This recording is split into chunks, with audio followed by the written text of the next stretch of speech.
Sounds so much. All right, so we can go ahead and get started. Give me 1 second as I do. Is it?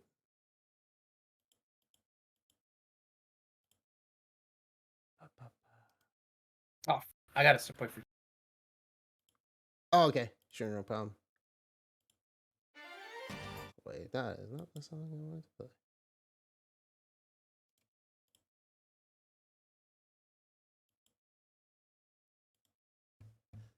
Wait for Nahum to get back.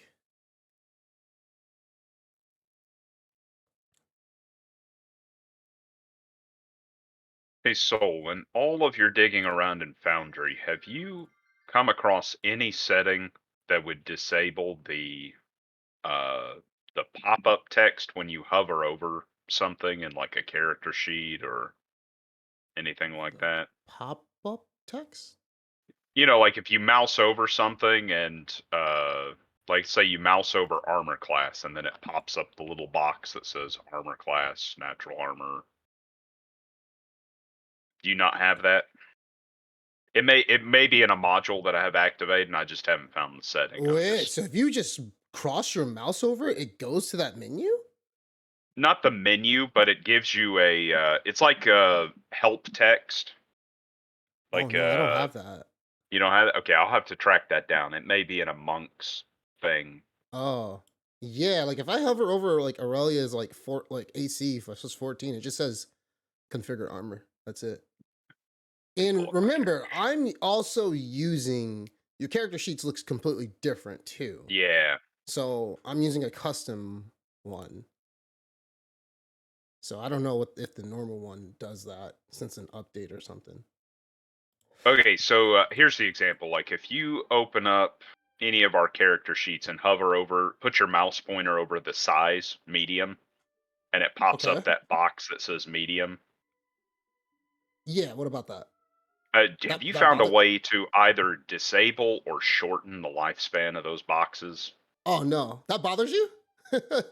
It's when you are configuring monsters and working a lot in the ability sheets, sometimes those boxes stay around a lot longer than they need to, and it gets in the way.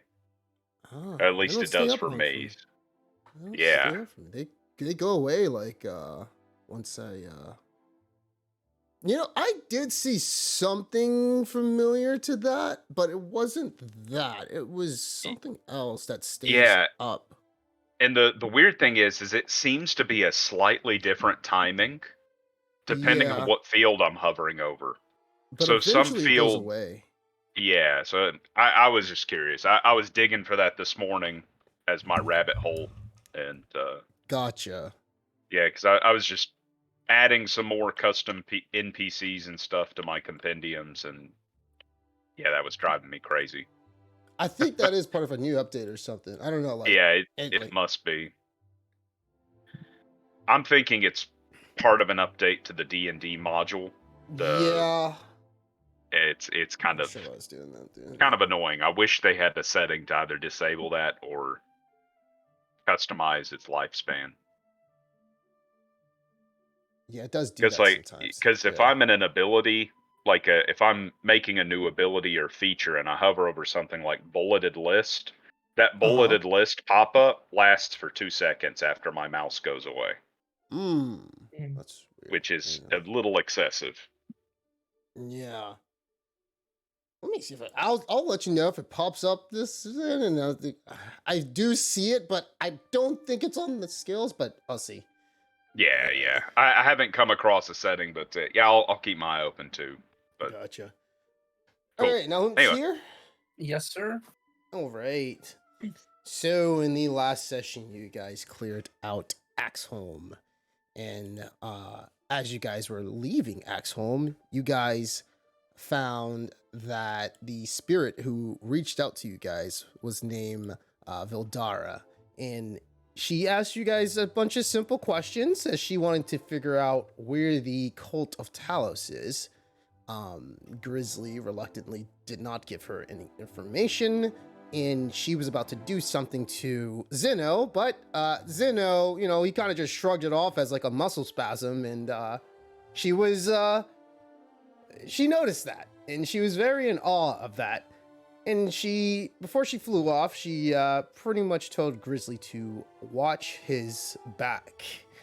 And that would be the last time that she would show mercy. So now you guys venture back to Phandalin, as that is the last place that you have seen her fly towards. As you guys are walking back, I will ask you guys a few things. It is noticeably getting late. It is getting dark as you guys are traveling right down here from Axholm, and you guys are about to reach Adabra's place, but it is getting dark. Did you want to take a long rest and set up camp for the night? I mean, I'm speaking out of character, but would any of us or any of our characters like have a feeling that maybe we should get to Fountain as fast as possible, or we're just It is going walking to like take oh, we're you heading 2 back? days to get to Phandalin from where you are. You guys are 40 miles out and on foot. You will need some rest. Otherwise, Right. you will have to do some exhaustion checks. I don't. Right. I'm just Mhm. asking if anyone else's characters would feel like they need to get back as soon as possible, or we're walking back to Fountain as like we just finished the request, nothing to worry about type of thing. I wouldn't think we have to rush at all. Yeah, that's my character's feeling.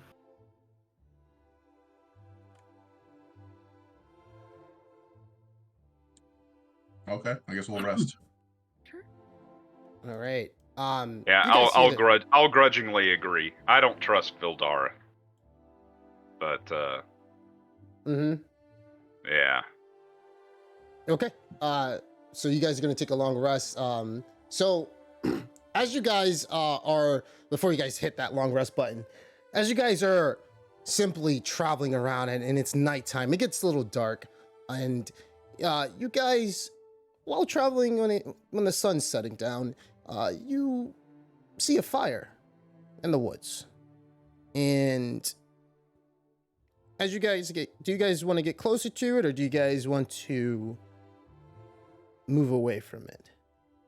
And it's on Looks the like a way little to campfire. on the way to Adabra's. Like, is it in the way or is it Correct. off to the? It's in the same path through the woods, but you could avoid it if you want to. It is a simple campfire. Did you want to check it out? I'm gonna scout ahead. I'm gonna stealth up Okay. to try and check it out. Go ahead and give me a stealth check.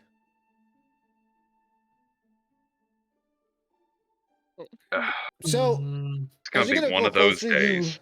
you step on a few branches, and you hear the sound of armor shift. Do you get closer? Do I see anything in the dark? Besides the fire, give me a perception check, please.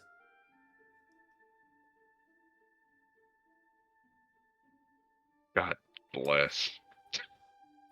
You see a knight, and he's sitting down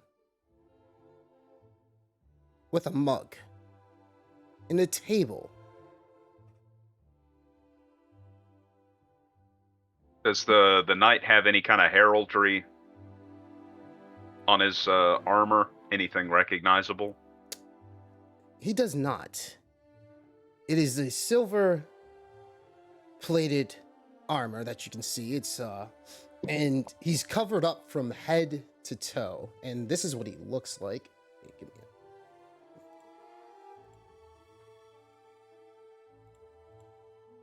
as he's sitting down under the moonlight, drinking. Got to be difficult with that helmet on. He shifts towards you, and you do see, as he does shift towards you, and he says to you, Well met. Don't- I'll raise my hands in contrition to show that they're empty. He then laughs and he smiles and he says, "Well, you can't really see as his you hear his helmet, and he gives a chuckle. Come on out. I know your friends are back there." So I'll step out into the clearing. All right. Greetings. It's unusual to see two such as yourself out in the woods at night. I would say the same for you. Were you Oh no, I live in the woods at all times. Ah, then you are accustomed to this place. You see him, Indeed.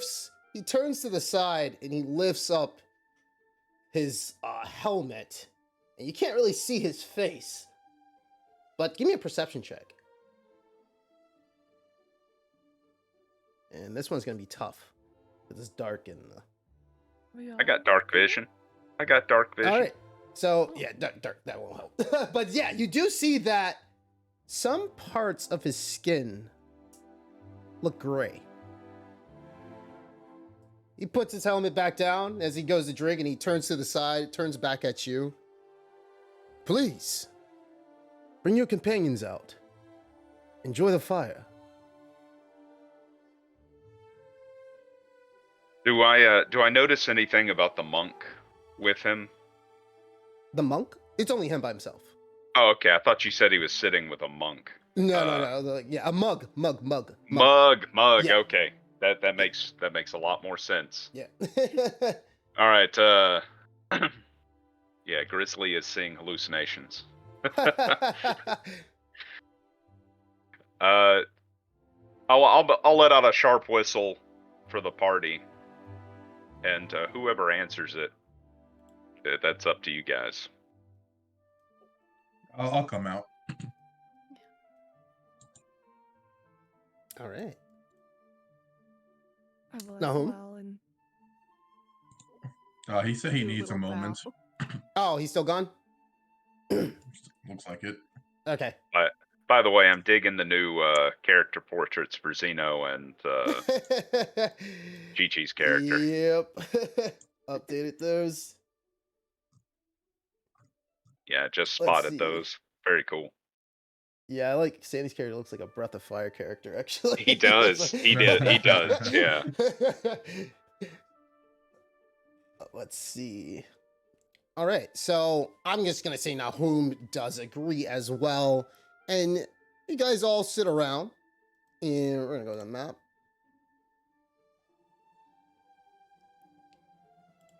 And let's see.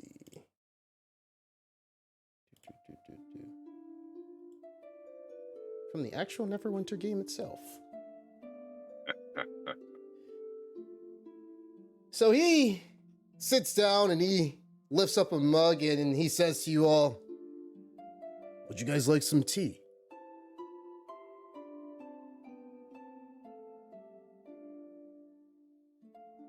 Mm. I appreciate the offer, but I will stick with water. Understandable. Well then, since we are here by the fire, allow me to ask. Actually, no. It may be better if we don't ask our names. What ails you all? Where did you guys come from, if you don't mind me asking? We were scouting a possible evacuation route for the villagers of Phandalin. I see. How did that go? A mixed success, but we believe we have found a place they can harbor should danger arise. That is good. I see that you all are formidable individuals who know how to protect yourselves, and that is good. Turns to the side, and he takes another sip of his tea, and turns back to you all. May I ask, what other dangers ails this place?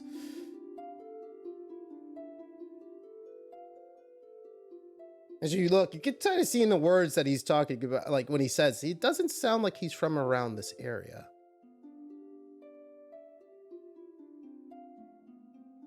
Currently, there is a horde of hobgoblins and Talos cultists massing, as well as a dragon. He turns and you don't hear anything in his voice as he looks at you. And he says, interesting. I'm on a quest myself, you see. Turns and takes another sip of his coffee. And he looks up at the moon and he says to you all, may I ask you all a question? Of course, good night. What do you think about the idea of seeking revenge against a family member?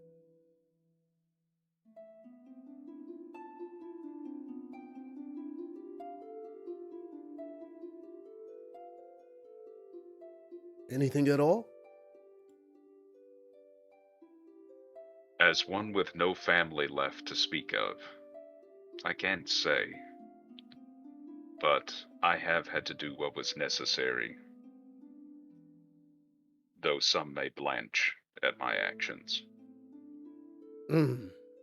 So it seems as though you did what I am on a quest to do. How did it make you feel?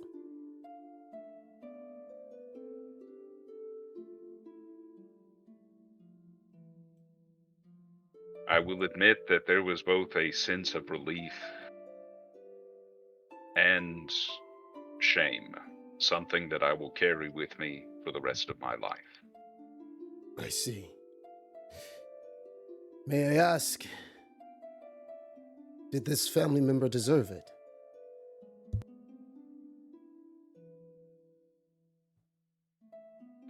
I would not say that he deserved it, but he asked for it.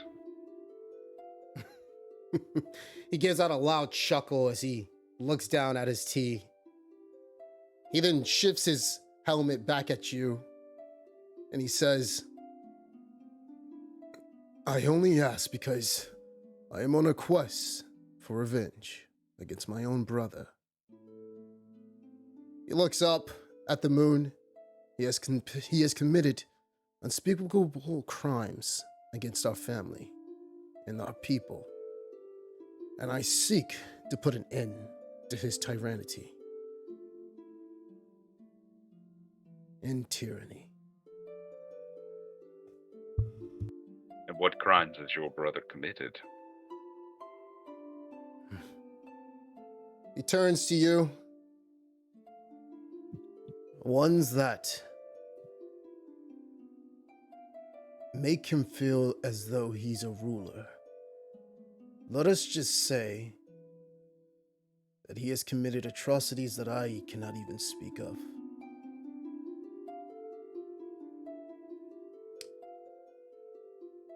But I do wonder, as you stated before, young man, revenge, as I see it, can be a slippery slope. And I wonder if it's truly worth the cost.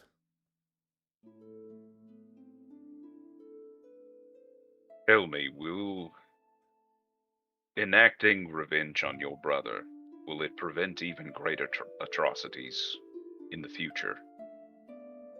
He looks up and he says, you see,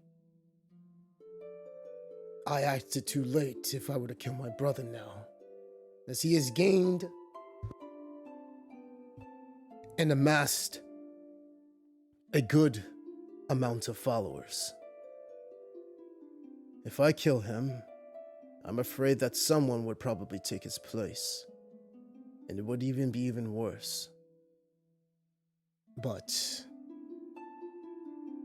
this path that I have led down has put me Okay. on a path that I cannot come back from.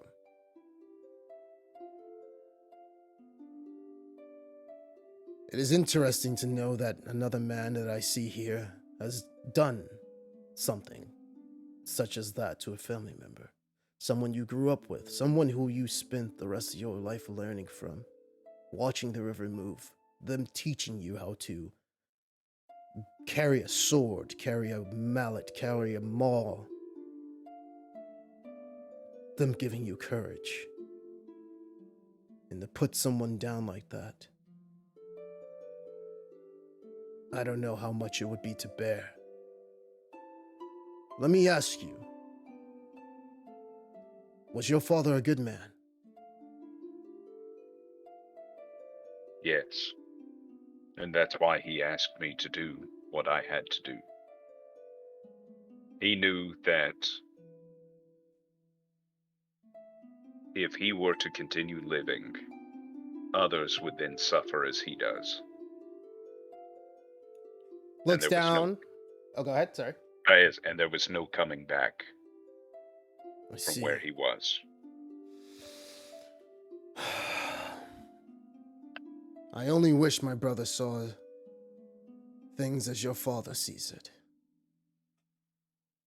You see the knight, and he kind of stops talking as he looks at the distance between you guys, and he says to you, well then,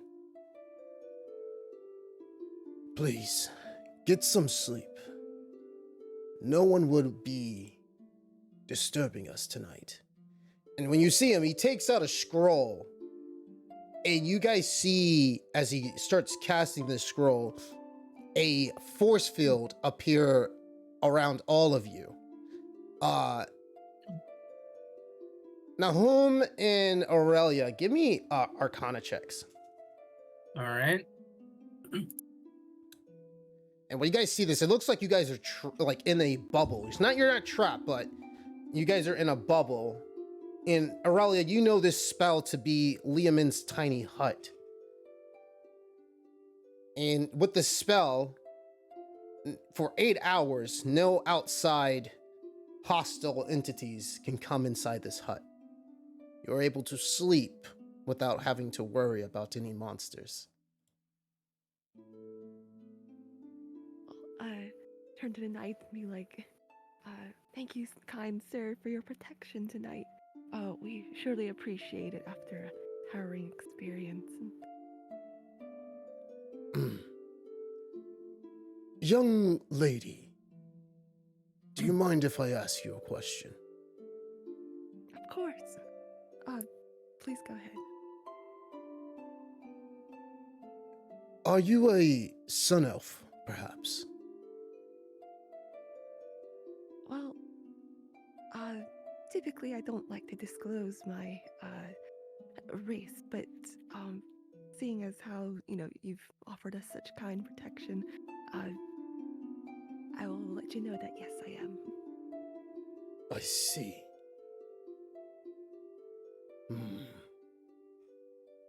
You see him as he looks and shifts your way.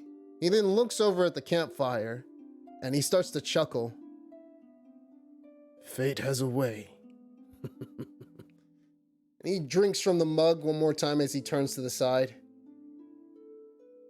He then says to you all, as he slowly puts the mug aside, please, get some sleep. No one will be disturbing us tonight. Grizzly, you're more than welcome to leave the hut if you want to go into the woods. Yeah, I will. Okay. I'll disappear back into the woods. Did you want to tell him anything before, like, as he looks at you, as you're walking away? I appreciate your hospitality, but I prefer to sleep in the wilderness. I see. Be careful out there. And as you go into the woods, what I want everybody to do is roll me a. So who wants to, between the number 1 to 4, call out some numbers. 2. Okay. 4. Okay. 3? All right. All right. After a while, you guys all get some sleep. And as you guys get some sleep, give me 1 second, guys. You guys can't see the map, right? Or can you? can Still see see the the map. I see the campfire. map. Yeah, Gotcha. Just can't see your tokens, right? yeah. Correct. Cool. After you get some sleep, let me see. 1d4.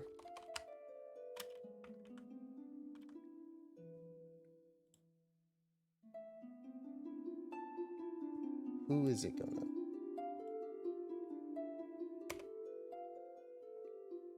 Who got 3?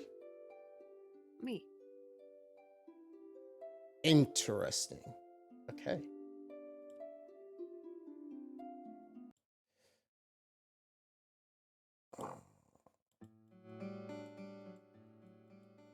Where is? Yep. Aurelia. As you were taking watch,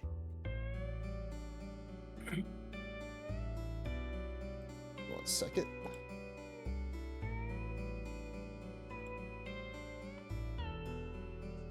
Let me see. So,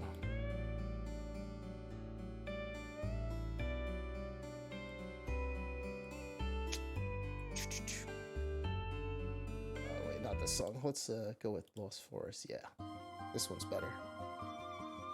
There we go.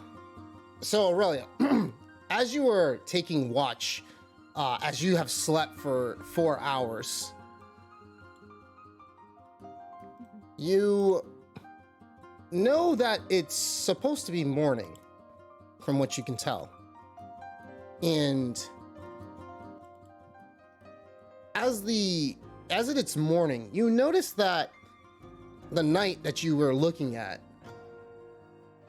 he's been awake, it seems, this whole entire time. He shifts towards you, and he looks your way. And you see him stand up, and you see a deep fog begin to roll in.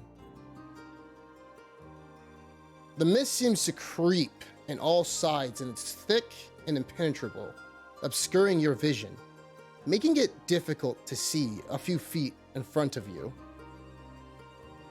And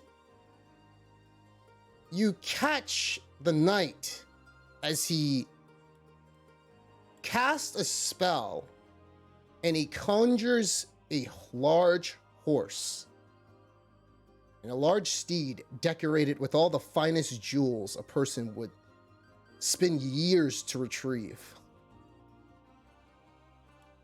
And this is what it looks like.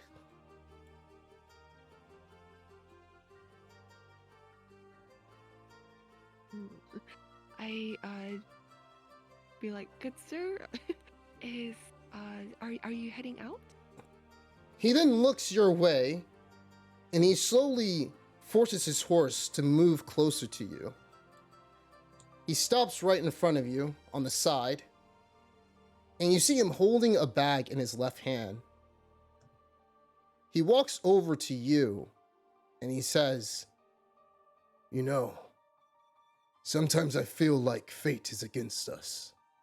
No matter what we do, we're always headed towards the same inevitable outcome. But the truth is, fate is neither good nor bad. It simply is. It's up to us to make the most of the hand that we've been dealt and find a way to navigate the twists and turns of life." He looks at you. Oh, go ahead. What were you going to say? Is that bag large enough to hold a person? No, it's a small bag. Okay. He's then looking at you and he says, "But with our best efforts, fate has a way of intervening, and it can be frustrating and disheartening. But it's important to remember that fate is not the enemy. It's simply a force that we must learn to work with, not against." He gives out a large sigh and he says, "Young one, you carry the blood of the vampire sun elf who attempted to kill my brother. And for that, you are my ally, little one." He then proceeds to pat you on the head and he says, "Take this. And I call you young one because I am over 400 years old."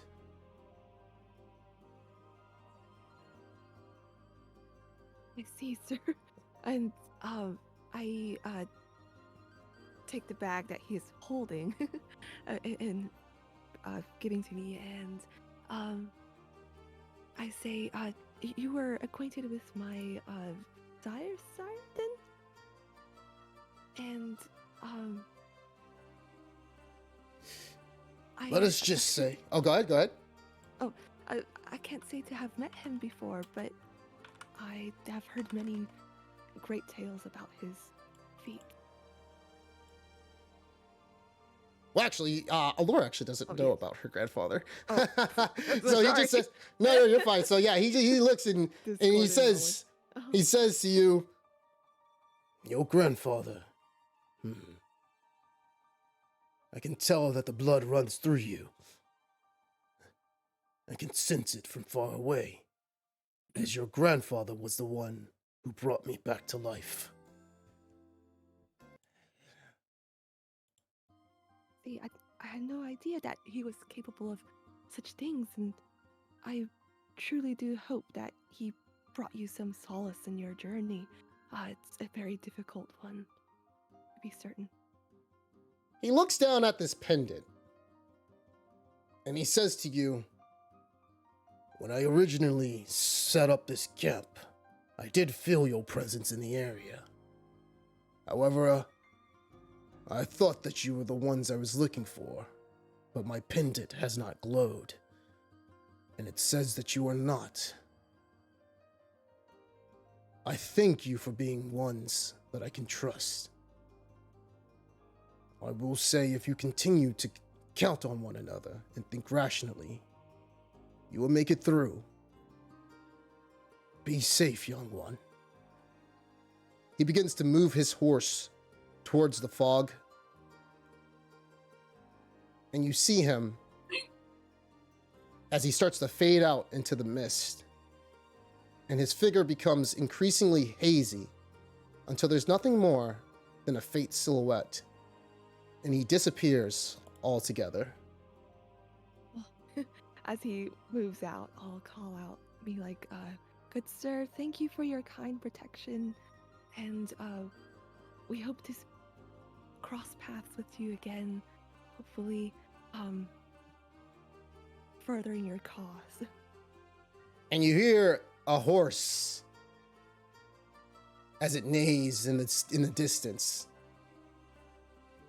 And the last thing you see, and you kind of think you see, a thumbs up in the far distance as it fades into the fog.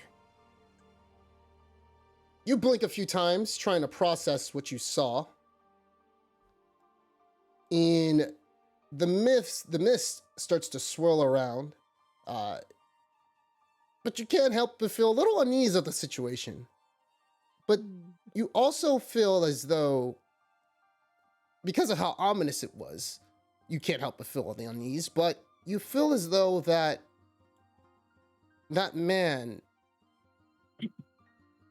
had a true sense of what a knight should be. After a while, the mist starts to lift, and as it eventually dissipates, in the morning sets in. As you no longer see the fog. What do you do?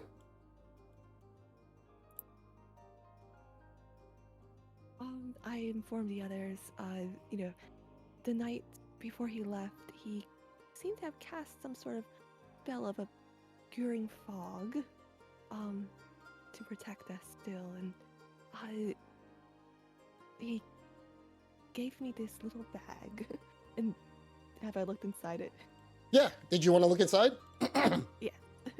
So, when you look inside, you see a diamond worth 500 gold, 2 moonstone gems worth 50 gold, 2 healing potions, a potion of greater healing, and a star rose quartz worth 50 gold pieces.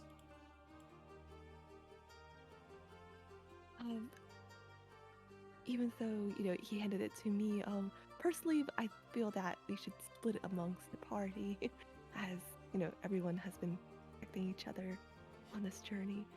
So, yeah, let's see. So, let's see who's going to be the first one. Okay, so, Zeno, you awake and you see Aurora. She's looking at a distance in the woods, and she's holding a bag when you awake. And you see that the night is gone. What do you say? So as Zeno is getting up, kind of like getting those morning jitters out. You see the Lauren's like, oh, and he like looks around, it's like, where's the night? Oh, and I gesture at the surrounding air, and after a great fog settled in, he decided to ride off. I'm not sure in which direction though, as the fog was so thick.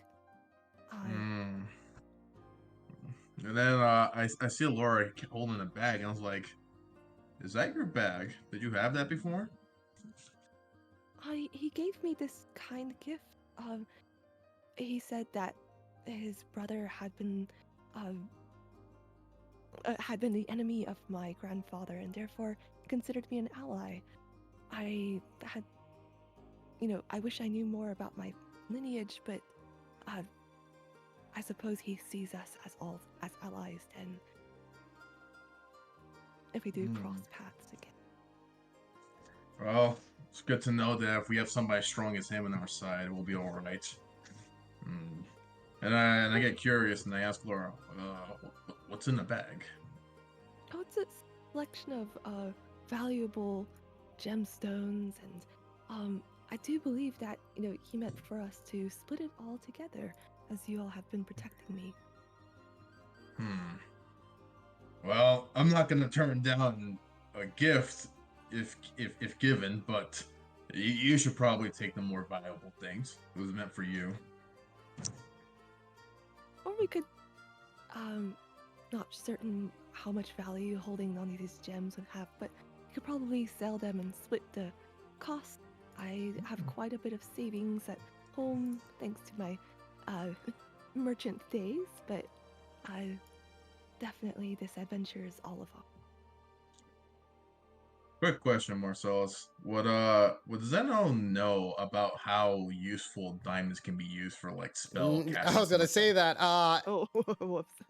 You're gonna have to give me a history check with disadvantage on that. Okay. I know he's not a spellcaster, but it's like, Yeah, what do you know about that in his travels? Alright. No, Zeno doesn't know. You just know it's. You probably want to wake up Cypher. I don't know if you want to. See, Alora, actually, you give me a Oh, yes. Give me an Arcana check and history check, actually.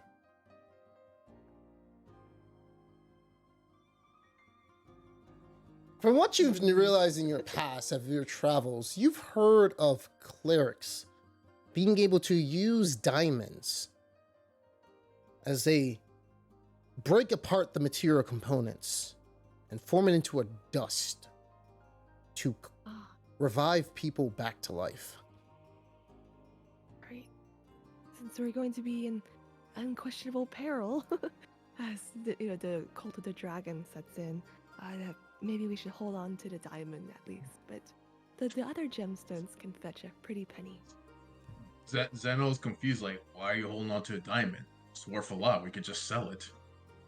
Well, let's just say we can have it be worth someone's life instead. Could possibly bring someone back from the dead if we have a cleric who can cast that spell. And Zeno's just scratching his head. A diamond can bring someone back to life? And Zeno's confused for a second, but is like, I mean, I was gonna let you keep the diamond since the bag was meant for you anyway, so you can do what you want. I do recommend selling it. Aurelia, actually, if you hit next level, you're Divine Soul Sorcerer, so you can learn Revivify. Oh, okay. Because you get sorcerer spells and cleric spells. Oh, okay. Got it. I remember reading. It's very useful when a player character kills the wrong NPC. You know, when he's trying to give you all sorts of useful information. Oh my god, Jason! I was like, freaking yeah. Nahum doesn't know, but last week one of our party members just straight up just broke this NPC's neck, who was trying to tell him, who was gonna give us treasure and teleport us out. I'm sitting there like, bruh. What? Why? Because he was a bureaucrat. Well, there was no explanation. I was just like, well, he lost his temper. Lost his temper. Bureaucrats. I don't respect him. I was like, he's like, I snap his neck. I would have been like, wait, what? Matt was quiet. I would have been like, wait, what? Like, huh? Respect it. I like it. Oh my god. So now the character's looking for anger management, so I gotta set that up for him. Fucking made Melly use a scroll of Revivify that we could have used with no material component to bring an NPC back to life. Jesus. But you guys can all do a long rest right now. All right. But Laura, like, I pretty much just tell Zeno about, hey, you guys can bring somebody back to life with it. I don't know if Zeno gave a response to that. I mean, his response was pretty much just like confused, because like he doesn't know. Yeah, you can use a diamond to cast spells or use components, whatever. So it's like, oh, I'll trust you. I mean, you're the mage, so you know, if you say that, I'll trust you. And but he does still recommend, like, you probably sell it. A lot of gold. Not understanding its value. Just asking. So is Cypher still sleeping? Or is he awake let's see. now? Let me roll. I was gonna do something. Who's two? Asleep. I'm two. Zeno, what do you want to do? If he's still asleep, I'm gonna kick him to wake up. Okay. So I'm you gonna get kick him kicked and kinda hard. woken up.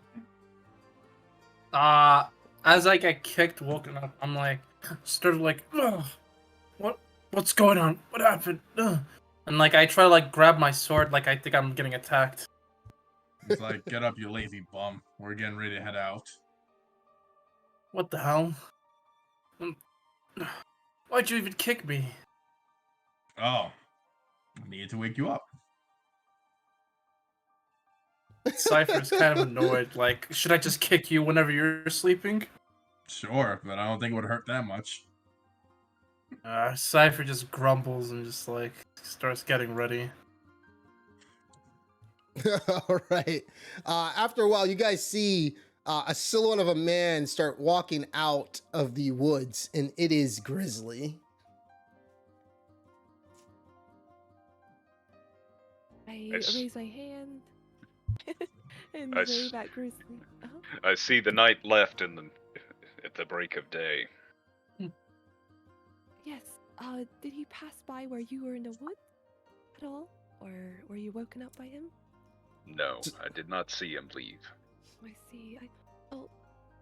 It seems he is a kindred soul to our efforts and considers us as allies. And he also left some gifts for us. I think it's wise for us to hold on to the diamond, but the others we can sell and split amongst ourselves. Oh, that's very kind of them. I see. Yes. Well, I will leave that to your discretion. All right. So you guys get some sleep, and you guys enjoy a nice night. So I'll play some resting theme for you. There you go.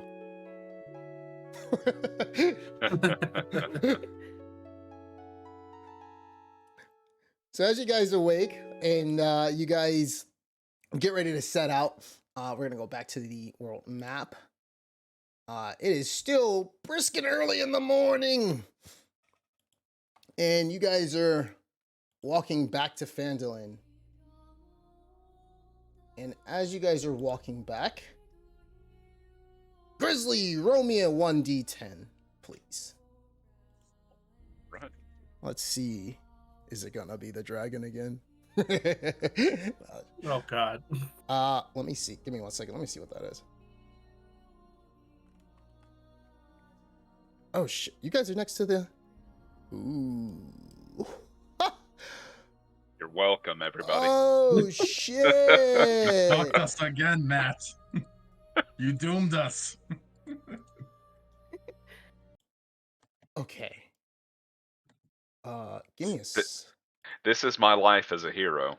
2 times, Matt. I thought you were good at like ability checks. What the fuck? This wasn't an ability check. This was gambling. As you guys are walking in the woods, and it is still, it's like dawn right now. It's still like 6 in the morning, and the sun is coming out.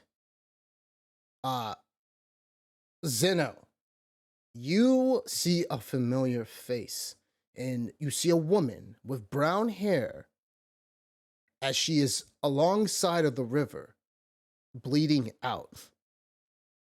And you see Halia from the Miners Exchange on the side of the river.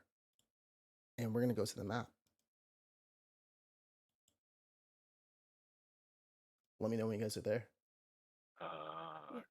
This event. I will say I'm no there. more. Yeah, I'm loaded I'm in. there too. You see Halia, and she looks like she's trying to aim for the river and crawling. And there's blood on the floor, on the ground. What do you do?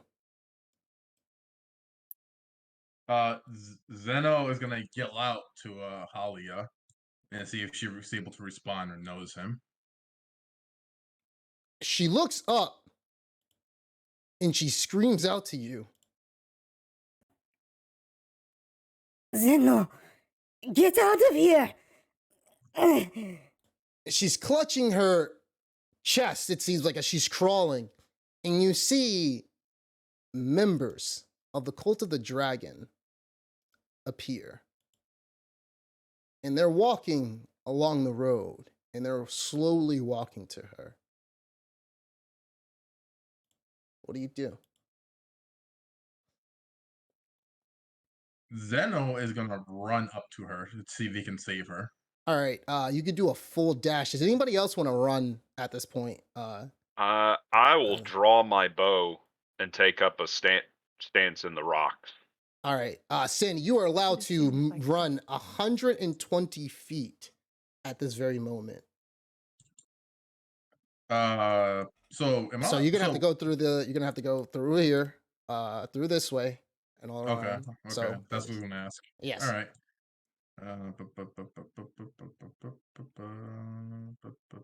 95 feet. And then 95, so 25 more feet. So right here. All right. A couple of the men see you, and they begin to draw their blades. Do you draw yours? Yes. Okay, I'll let everybody move into the position that they want as you guys see them drawing their blade and stuff. If you guys want to get better aim. All right, and because they are quite far. So we're going to roll initiative. And so go ahead and roll initiative, guys. They're just at long. Okay. Am I able to cross this thing too, or no? Yeah. Okay. Did you want to get next to Grizzly? I mean, get next to Zeno? Yeah, I was gonna try to go behind him. Then I was Okay, like, go ahead. Maybe I'll let you run up there. Yep.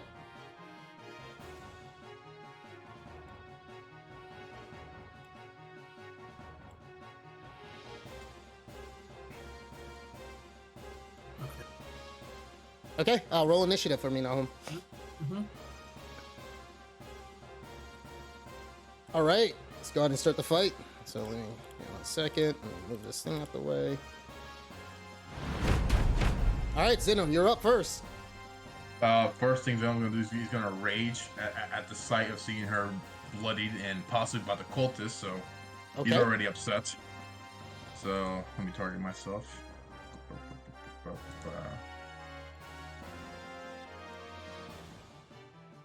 Okay.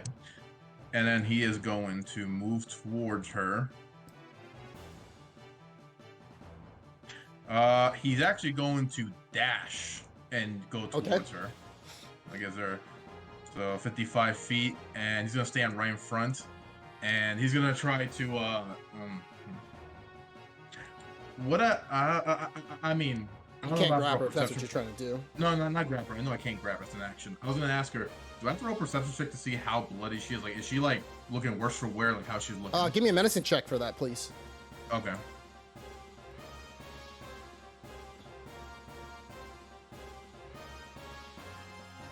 Yeah, so you can tell that she has several stab wounds all over her chest, her leg, and it doesn't look like she's, it looks like she'll be able to make it, but you are going to have to patch her up as quickly as possible.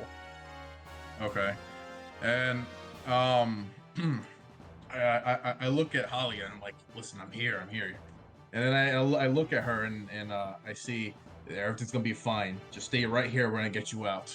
She holds on to your chest, and she says to you, You must leave. He is coming. Please, forget about me.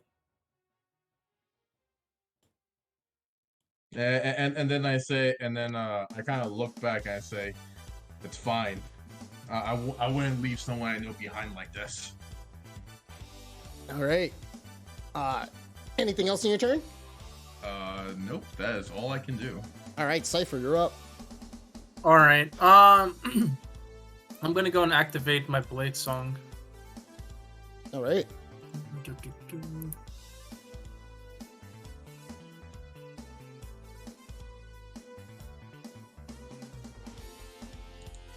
All right, and then I'm gonna go and move.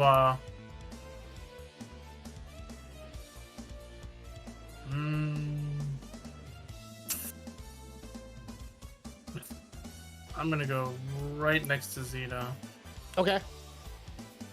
and then I think that's.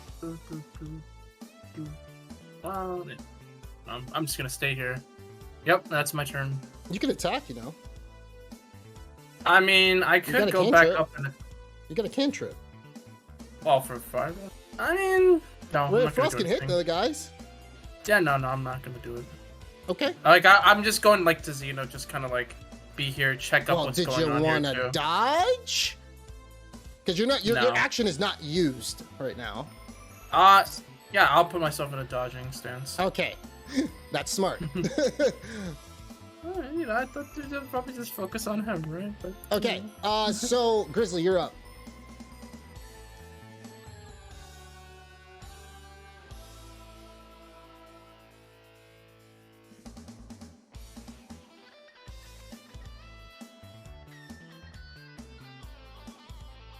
Not sure if you're talking on mute. I was muted, yeah. So I'm going to ready action, and Okay. for when one of the cultists crosses into short range for my bow, I'll fire. Okay. Next up is And- the cult. Oh, go ahead. What you gonna say? No, that's it, yeah. All right. Next up is the cult of the dragon, and you see one of the men. They look at Zeno, and they simply walk up 10 feet. Is that within your range yet? It will be, yeah. Yeah. Did you want to hit him? Is he technically in cover? Oh shit! Like, That's another point towards Cypher. It is in Cypher's way. Yeah, so that's, Yeah, I may yeah. I may hold for the Okay. the second cultist to Yeah, that is advance. still in Cypher's way. He will have some, because Cypher is in there. I mean, he'll have like a plus, like, to his AC, but Yeah, Yeah, plus, so- plus 2 or something. yeah. I'll hold for the second cultist. Okay. You then see him look at you, Zeno, and he points at you, and he says to you,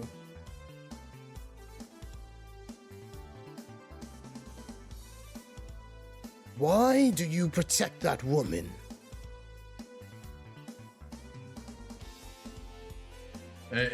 He's saying that loud to me. Yup. And he says, because I know her. Because you're attacking her, you're trying to kill her. You know nothing of the Zentarum agent. And he screams out, "Here! Die with her!" And give me a wisdom saving throw as he casts something on you. Okay. Did you want to I'm lucky gonna it? Yeah, I was about to say that. I'm gonna Okay. lucky that. Let's see it. By the way, my rage is not working on me. Like, the effect is not showing up. Give me 1 second. And you, I tar- tried you said you twice. said you target yourself. Let me see. Yeah, Let me I see. target myself. I tried twice and it didn't work. Give me a second. Let me see. How many? So you have 3 rages. Yeah. Yeah. Give me 1 second. So target you. Use it. And you're raging. I don't know. Nice. You sure you target yourself? Yep, I did it twice. I don't know. Mm. Maybe target do I. somebody else or something. I don't know. I tried it twice and I target myself. I don't So know. here's what I'll do right now, just so we know that it's working. I'm gonna end it. I'm gonna give you your spell slot back. Go ahead and Let me on target and target myself all right, again. and then go to features, click rage, and go to OK. No, that didn't work. See? What the hell? That is fucking weird. Hmm. I wonder why. And I have myself targeted. Let me see something. I guess I'll just rage for you for now. Oh, it's because you ran out of rage on your attributes. Like, go to attributes and set to 0. Oh, So you gotta put that to 3 as well. I thought I did it automatically and take a long rest. No, I don't think that one. I don't know if that one goes up. But go ahead and click it and try it again. I don't know. All right. Let's see. If it doesn't do it, then I'll just rage for you. Rage again. Yeah, it Nope. still didn't do it. I don't know what the hell's going on. Oh well. Yeah, we'll see what's going on with that later. Probably some DAE bullshit. So I'm gonna put you at 2. All right. And yeah. So I put you at 2. Okay. So you're good to go. All right, let me reroll that yeah. that saving throw. Yes, sir. Oh fuck. Welcome to my Wow. life. All right. One of those So days. on your turn, you are now paralyzed. On your turn, you have the. You can on your turn. You can either try to break through and take agony damage, or you can take, in order to break through, a penalty to your attack rolls. So I'll let you decide when your turn comes up what you want to do. Okay. And the penalty is going to be a 1d4 to your attack rolls. Oh, so I roll with a minus 1d4. Yeah, no, I'll roll for you and tell you what it is. Okay. Yep. Okay. Yeah, and that's going to last a few rounds. So as a heads up. Okay. All right, so next up is Halia, who doesn't seem to move or walk or anything like that. As you guys are next to her. Alora, you're up. All right. Since I have not much range, I think I'll try to move closer. Okay. To be within 120 feet, be effective. Sure. All right, I'm gonna move behind the trees. All right, How take much that can I dash. dash? Yeah, dash is just double your normal movement, so you can dash 60 feet. Okay. All right. No, I'll dash up behind this tree right now. Okay. And Anything else? Still stay hidden behind the tree. All right. Yeah. So you said you can ready? So you use it. So to use an dash, okay. it requires an action. So yeah, that's why Grizzly's able to do that because he didn't move. Sure. All right. Next up is the other cult member who walks 25 feet, 30 feet actually. And so Matt, you want to shoot him? Yes, sir. All right, go ahead and target I'm him gonna try. as he is free in the line of sight.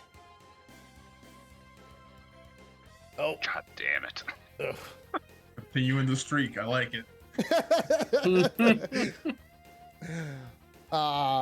Yeah, so that misses. Zeno, you're up. Unless there was anything else.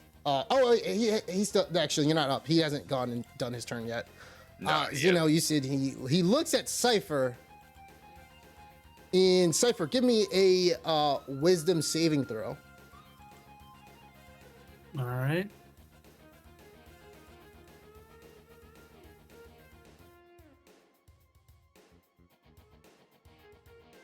You pass as he casts Hold Person on you as well.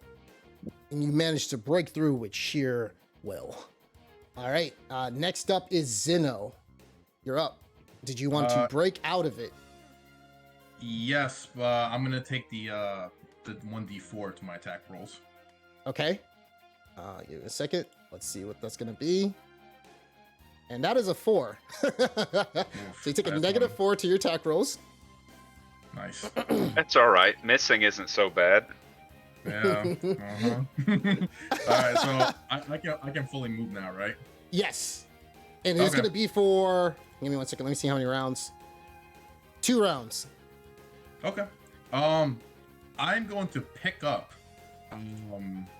Halia, and I'm gonna try and make my way back to the rest of the group. Okay. So do I move at half speed or You do I move at half speed, my friend. Okay. I can't dash, right? Because that was my action. Yeah. All right, so I can only go 15 feet. Okay, with her. So we'll go close to here, and then I tell Cypher as I pick her up and I'm heading back, like, come on, let's head back. Let's regroup with the others. And I just tell him to cover me, basically. And that will. Can I do get my bonus action? All right. I can't do anything. No, that's it. Yeah, that's all I can do. All right. Who's next? Nahum, give me a perception check. All right. Mhm. Oof. Yeah. Everything looks Yeah. good. Everything looks All good. those threes. Nahum.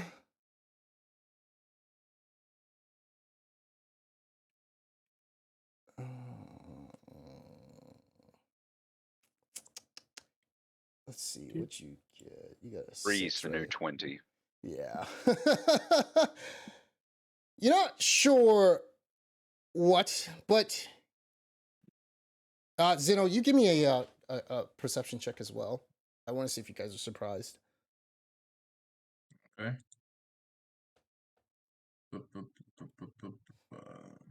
Because in the direct line of sight, Laura can't see. But you're not surprised. Cypher is. Out of the corner of the tree, right here, you hear the clinking of armor. You see, and it looks like a dark plated individual who's around 4.5 feet tall. He walks, and you see him, and he has a hammer floating behind him.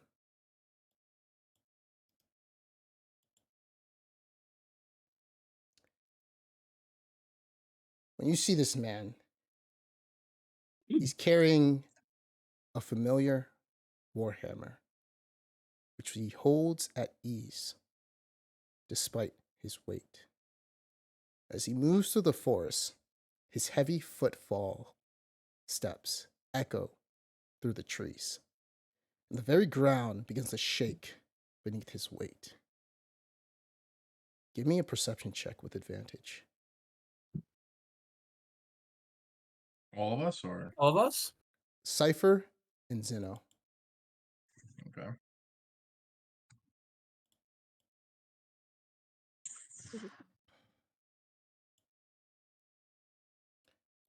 Cypher and Zeno. Well, not Zeno, actually. So, Cypher, when you see this man,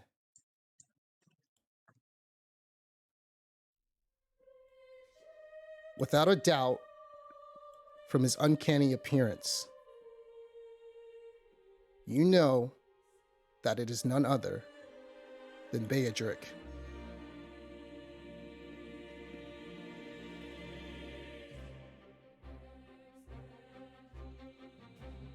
What do you do? My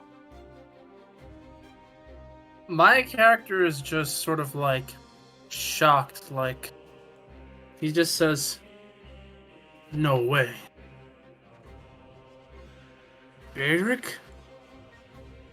No, there's The no way." dwarf in the cladded armor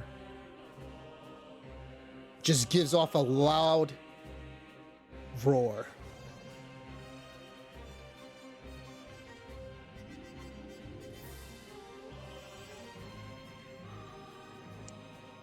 What do you want to do?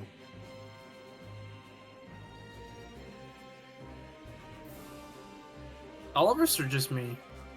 You, it's your turn. Okay. Seeing him there and roaring, I'm actually, my character is so confused. He's not really sure what to do. So the first thing he's just gonna do is try to get out of, like, just get some distance a bit. So I'm gonna go right over here from that cliff, and then And as you are moving right there, since you are surprised, he takes you see him flick his wrist, and the hammer dashes towards you and tries to strike you.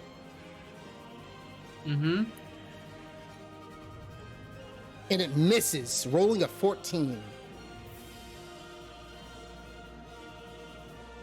What else are you going to do? As this hammer, as you're running, the hammer swoops down and you duck underneath it right in the nick of time as it swings at your head.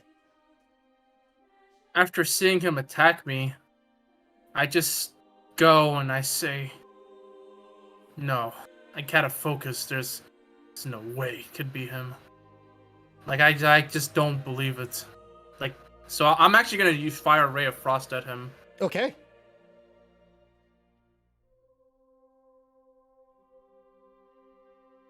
Ooh, that's perfect. I think you save Zeno. All right, go ahead and give me the damage. Okay.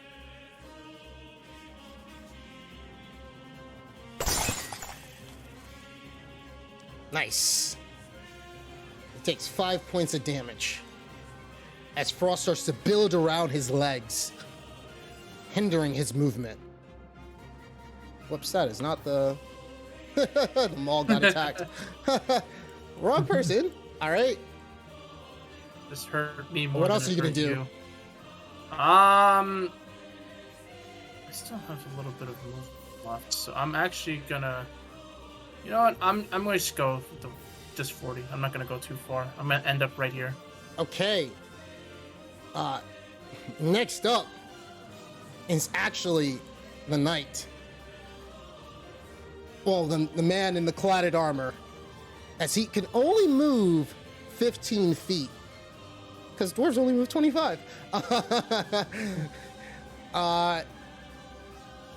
He then takes his warhammer to come and swing at you once again. And he misses. You dodge to the side. He then points at Zeno. And Zeno, you see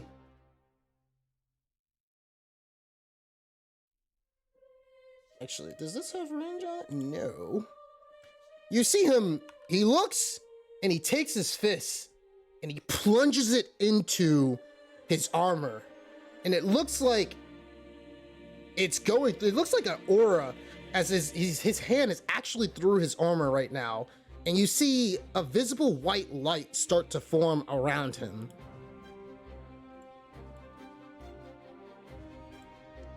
And he casts Spirit Guardians.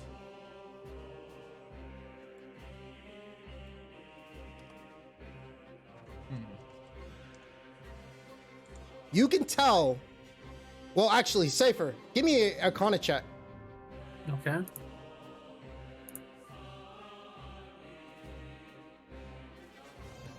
Yeah, you don't know anything about the spell. If it's a wizard spell, I would give it to you at a 10, but it's a cleric spell, so you need a 15 or higher. Laura, give me a Arcana check on this one, please. Or you can give me let me see. I think you have a religion actually as your thing. Yeah, give me a religion check actually. Let's see, so you've heard of this spell that clerics can use to summon the dead to their aid. And it is usually performed by clerics to summon their notable allies.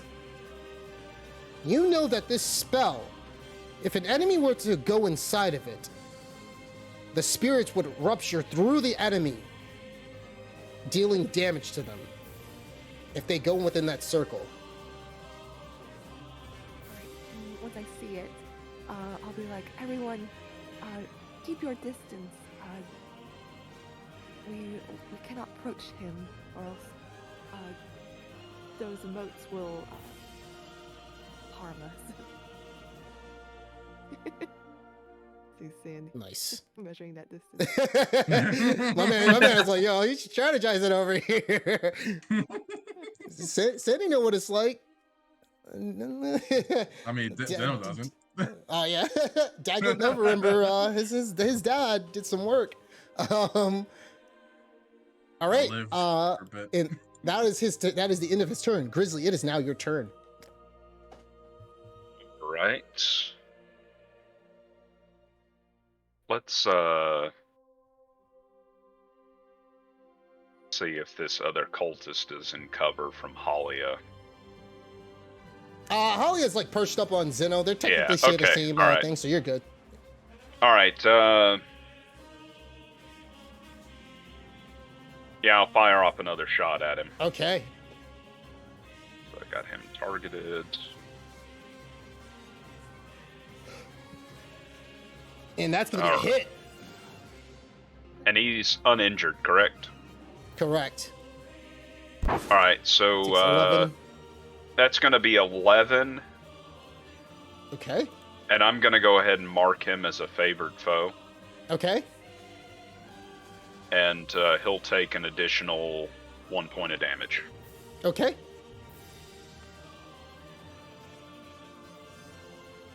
And that's going to be me. I don't know what's happening beyond those trees, but I just see a little bit of swirling light. But anyway, that's me. All right, Zeno, give me a perception check. Okay.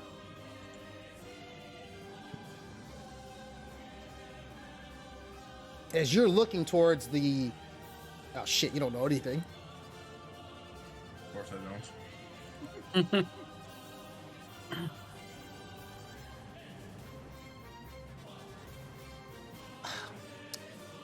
Zeno, you look, and you're trying to, like, look at the water, but from the corner of your eye, you see a white light aim at you, and you are hit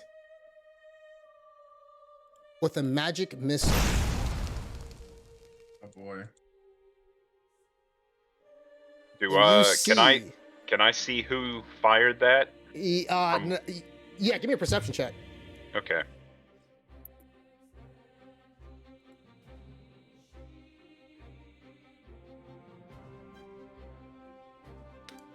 See his stealth, actually. Oh yeah, he got a 22. So you do see a white light appear from the top of the waterfall. And you do see the man walk out towards the edge. And he is holding his hands tightly together. You've seen this man before, Grizzly and Zeno. None other than the man that killed Beatrick. Well, knocked him out.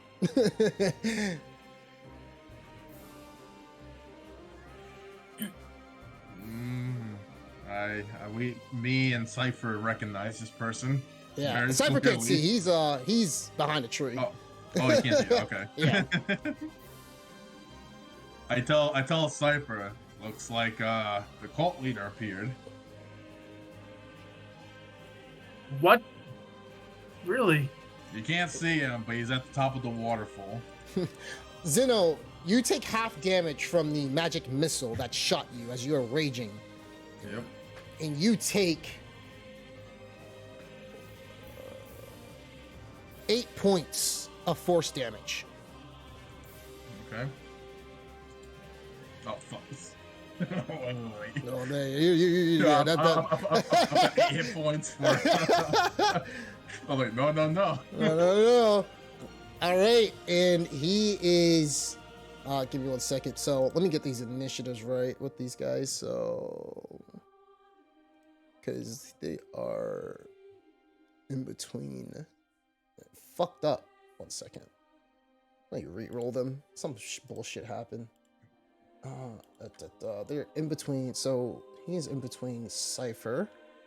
So 15.19 or whatever. And then he is in between after Grizzly's turn. Okay. Well, he's actually after the other guy, but whatever. Let me just actually fix that. Grizzly, you ended your turn, right? That's correct, yeah. Okay. So 14.16. All right. He's not saying anything, by the way. He's just staring at you guys from the top. You see the Cult of the Dragon member. He then moves forward. Zeno, give me a wisdom saving throw. Okay. Attaboy. Nice. I saw As he was that about 8 to. and it just like tipped over, like yes. Oh man, he was about to command you to drop the woman and come to drop the woman, really. Oh no. Yeah. All right. So yeah, his command failed as he yells at you. And that is the end of his turn. Next up is Talia, but she's not gonna go. It is Alora's turn. Let me just remove her. What are you gonna do, Alora? Great. I'll move forward a little bit. So I can get better. Here. Or, hang on. Sorry, I was on ruler mode. Okay. Yeah, no problem.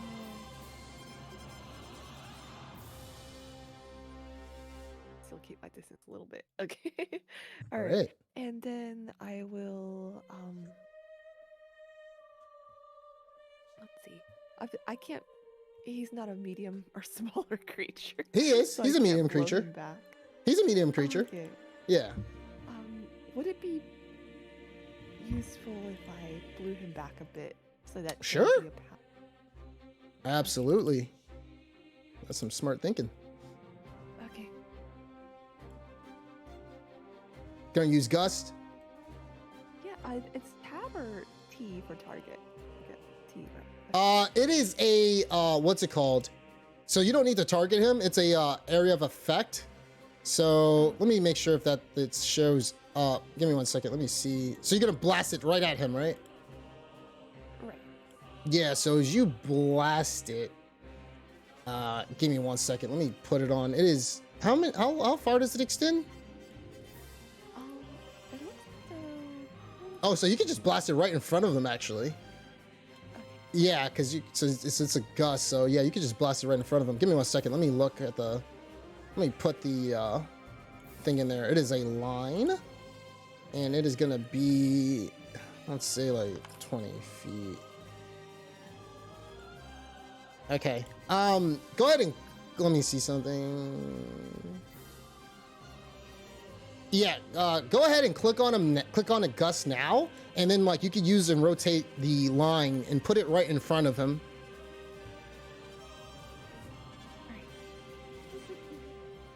And drop that template down.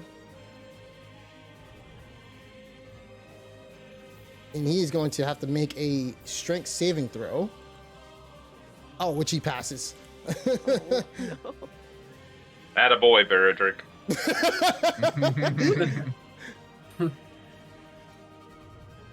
Alright. You guys notice, by the way, Zeno and Cypher, that he is not looking or paying attention to Alora. He's only looking at you two. Fuck, I do. What did you do? Nothing. That was a problem. Alora, did you want to do anything else in your turn? Don't have an action left, but Okay. I might step back a bit. Okay. Yeah, you're more than welcome to.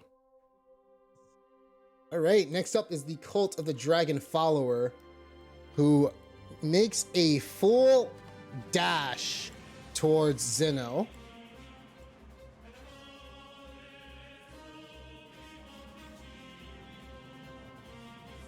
And stops right there. And that is the end of his turn. Zeno, you're up. So, how far can I throw someone? You're gonna have to give me a strength check on that one. That's fine. but 20 to 60 feet. 20 feet aiming, 60 feet at disadvantage, so they may end up somewhere where you don't know, based on your strength. Because that's a whole person. I can't reach that. Yeah, throw all the way to Grizzly. Yeah. Well, you could if you walk a little bit and just Hold on, let me see. So if I were to walk. no, if wait, you no. could get towards the edge, like right here, you could pass it to Grizzly, like right here. But it's at disadvantage. Roll to hit. I'm gonna take that risk. It's Oh, poor Halia. Hold on really quick. I think you gotta get a little bit closer. Let me see. So that's oh wait, so that's 15. I don't know. I don't think you can actually. Yeah, it's just outside. Yeah, it's just And outside. You will take an attack of opportunity though. Yeah, but I'm debating if I should move here 15 feet. Am I allowed to recon there, or am I stuck with it already? You can recon it, sure. I mean, are you giving indication or something that you're like trying to throw I mean, or whatever? He's got his arm up like a quarterback with Yeah. I'm Halia just in saying, one 'cause- hand. Because I if mean, you're hold gonna, on. if how about I throw her at Alora? So that is around the tree. Pass Yeah, but another tr- tree. Yeah, but the tree's tall as fuck, right? I could throw under the tree. We're not, okay. So you're gonna toss her like a like Oh, okay. So if there's like some indication that my character knows you're trying to throw somebody, I'll do something. I will say something. Did you want to ready action that? Zeno? Yeah, I mean, like You can I don't ready know. action. So you can ready action as you call out the cipher to move like right here. You could toss him the body. Actually, okay. So I'll just tell you what I want. Because I can just warp her, you know? I was just gonna warp her away. he can just warp her. Yeah, that's because Yeah, that's what I'm saying. Because I mean, yes, I'm trying to save her, but she's all kind of a burden right now. So I can't move that fast. Yeah, I can just warp her to like where Grizzly's at. Throwing Alright, stab victims usually is not a good idea anyway. So how's this gonna work? Like, as I'm talking to Cypher before I make a move. I don't Do I know. How's it toss gonna her? work? You tell me. Oh, What do you want to do? Cypher. I'm asking Cypher. I mean, I can see you. Can I see her from where I'm at? Yeah, you can see Zeno and Holly. Yeah. Yeah, so I can just warp her. I have like 90 feet range, so. Oh, your next turn, right? Yeah, which is after you. Okay, so yeah, I'm just gonna move up. I'm gonna dash with her actually. Yeah, I'm gonna take that attack of opportunity. God, I hate that. So I'll move. Okay. So I was at 15, so that's 45, right? No. You'll move 30. Yeah, okay. So it's Oh. 60 then. He stabs you in the back for 3 points of damage. Okay. That's already halved, right? Yes, that's correct, sir. Okay. Okay. Wait, so you moved her. Okay. So yeah, I moved with her 30 feet and Okay. outside of his fucking spirit guardians. Yep. And I'm gonna stay put right here with my dash. And Okay. on my turn. All right, so yeah, I don't think you have to use the vortex thing then, Nahum. I was gonna say yeah. Your turn. Okay, you so doing? what I'm gonna do is so if I carry someone, it's half movement, right? That's correct. Okay. I'm gonna go up and be like, Zeno, let me take her. I'll be able to run faster. That way you can focus on the battle. And Zeno agrees and hands over Alia. Okay, All so right. now I'm carrying her. So I move like what, 5 feet? No, 10 feet. So What's does encumbrance matter when carrying people?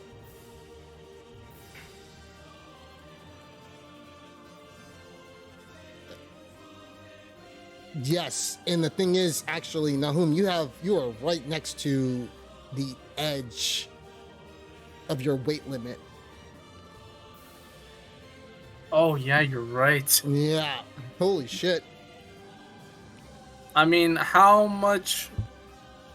Oh, like I was gonna count Holly as 50 pounds, but you're right Oh, there. yeah, no. You're right there. Oh, like. I mean, even if it. So if you I- carry her, okay, yeah. you are encumbered. If you carry her. Okay.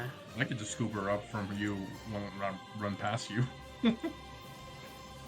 I mean, it's fun. What? Yeah, that's fun with me actually. I mean, if I'm Nice. encumbered, how far could I move? With like 40 feet left of movement if I carry her right now. I'm just curious. 10 feet. So it's half that you're encumbered, so you're carrying her. That's half speed, and then you're encumbered, so you move half of that. Yeah. Yeah, you know. I don't know, man. That the old vortex warp is starting to sound like a good idea after all. You know what? You know what? I'm gonna vortex warp her Where? right near Grizzly. So, in You fact, can't see Grizzly. Trees in the way. oh, if I move like over somewhere I can see him, like here, would I be able to? Yes. Yes, you will. Okay. So I'm just gonna go. Like, as long as it's not like directly in the like. So I mean, I didn't put the terrain in because I didn't think it really had to, but like this right here is the tree. So where Okay. Zeno is standing, Zeno can't even see Grizzly. Gotcha. That's a All right. big tree. That's the circle middle part of the tree. I know. That's a big turkey tree. All right. Well, I'm gonna go and I just say, you know what? Screw this, and I'm gonna use my vortex warp on her. Okay, where so you're gonna teleport her to Grizzly as you scream out to him? Not exactly at Grizzly, like, cause Just drop her next to I'm. her? I'm probably gonna put her like Yeah, direct me. Somewhere, can I throw out of the map? What do you You're think? gonna put her off the road? I don't want her to get attacked by that guy. Like, I want to put her someplace where she has And behind the cover. tree? Yeah, you can put her Yeah, right here. like right there, yeah. Okay. And if I can yell to Grizzly, I'm gonna say, I teleported her over there. All right, go ahead and You know. target her and cast a Vortex Warp. All right. Da-da. Vortex.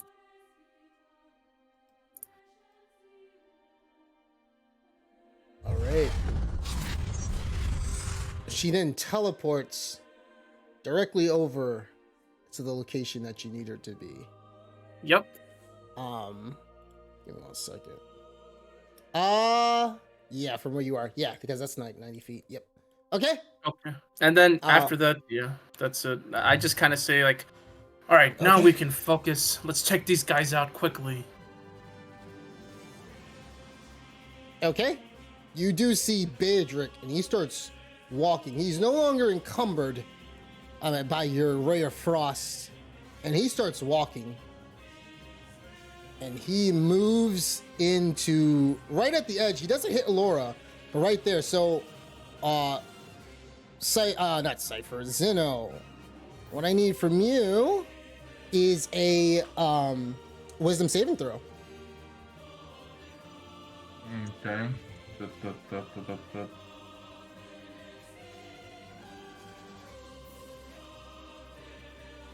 Did you want a lucky?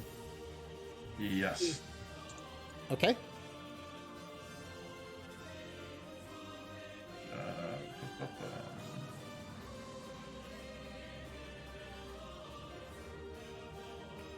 Better, I guess, but not good enough. You take the full amount of damage, and you take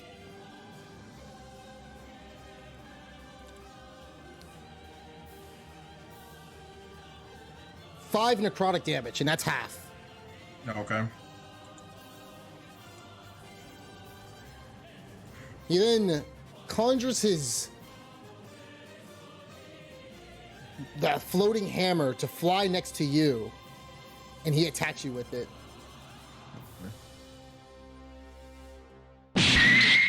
He hits you for,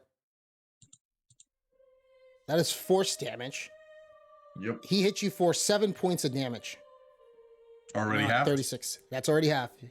You're at Okay. 36.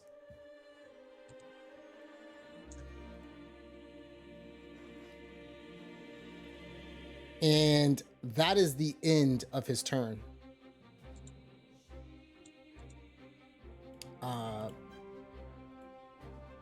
So let's see. Grizzly, you're up. Right, gonna continue the assault on the injured cultist. See if we can get rid of a spellcaster.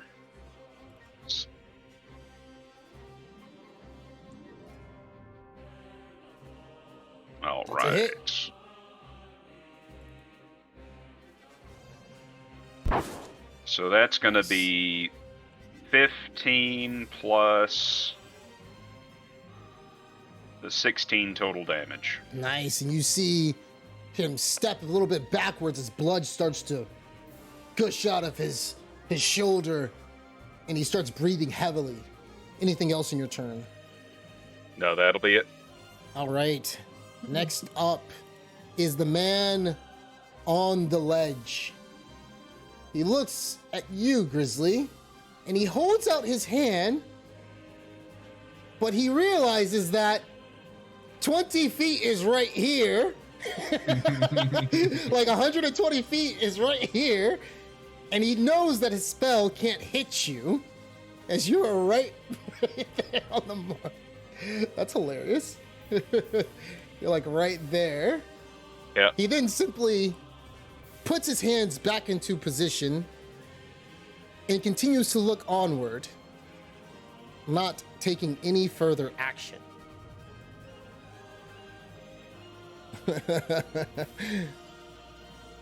it is now the other Cult of the Dragon's turn, as he makes a dash, and he is going to end his turn as he does not want to get into. You can tell that even though Spirit Guardians, you can choose in terms of which allies you wanted to go through, they don't trust the white as they look reluctant to get inside of there. That's nice to know. Alora, it's your turn. I narrowly missed the aura of light, so I'm just going to go ahead and I'll cast Tasha's Mind Whip on Ooh. the dwarf. Yeah. Okay.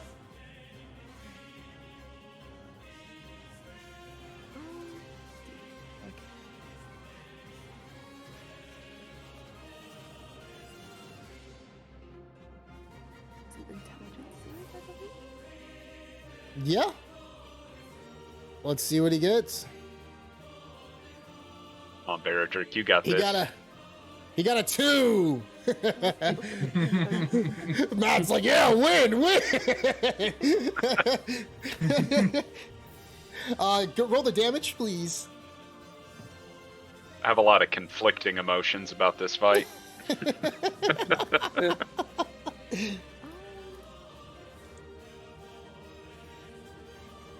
Oh, he takes 14 points of damage, and he can only move, use a bonus attack, or attack on his next turn. Nice. I will hurt back. Fuck this shit, I'm out. 30 feet? Yeah.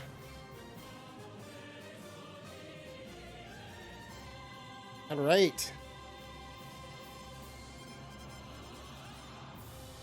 It is the Cult of the Dragon's turn, who is getting completely pummeled by Grizzly.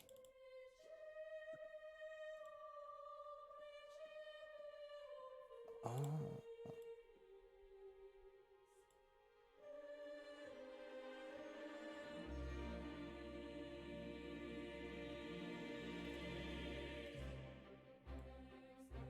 He props along the edge of the cliff, points at Grizzly.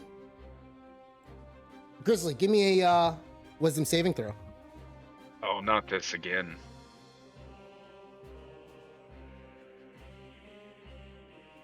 Nice, as you're able to hold off his command, as he was about to tell you to do something, as he says, "Come here," to you. All right, that's the end of his turn.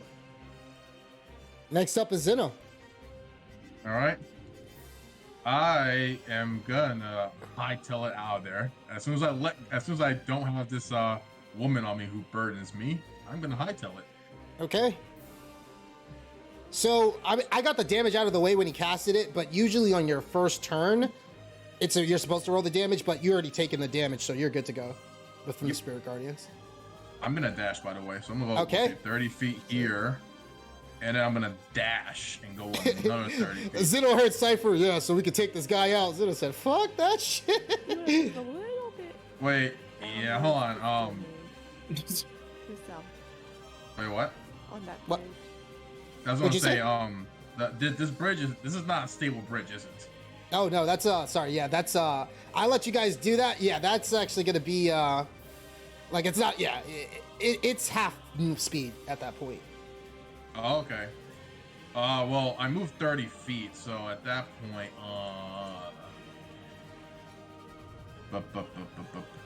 I'm gonna use my bonus action first before I take my action and drink a potion. Okay. So let me get that there. Who's carrying? Laura, you're still carrying all the gear, right? That was given to you by. Actually, I'm not gonna say his name. Well, but I think we traded it around at the campfire, but if y'all think that we didn't just yet. Well, right now you have it. I'll just say that. So, if you guys didn't say, yeah, you're the only one who has it. I would roll disadvantage, but you know what? Not to. Oh, you're talking about to throw the javelin 40 feet. Yeah. Okay. Yeah. Let's see what happens. I don't think I'm gonna use my dash because it's only 10 feet. Yeah, I'm gonna take my javelin. I'm gonna toss it at Badric, Okay. zombie version, and I roll with disadvantage.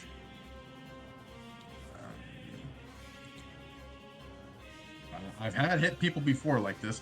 Oh, what the fuck? Oh, it's a consumable. Yeah. You got to do the other one. So there's 2 of them in your inventory. There's close range and there's throwing. Look at the throwing. Okay, that's new. Yeah. Okay, that's new. I didn't know that. All right. Nope. That arrow goes completely wide, and yeah. I hit a bird. Like do I just throw up in the tree? Like You throw it in way a tree above? and just like it's just sticking right there. He doesn't even pay attention to it. He's just looking straight at you. Anything else in your turn? No. That's all I can do. Okay, Cypher, you're up. All right. So seeing as how Xeno's also just starting to run away, I'm just like, oh, fine. I go Wait. I I tell him use Ray of Frost on him. I already know that, as I already try to target and blast him with the Ray of Frost.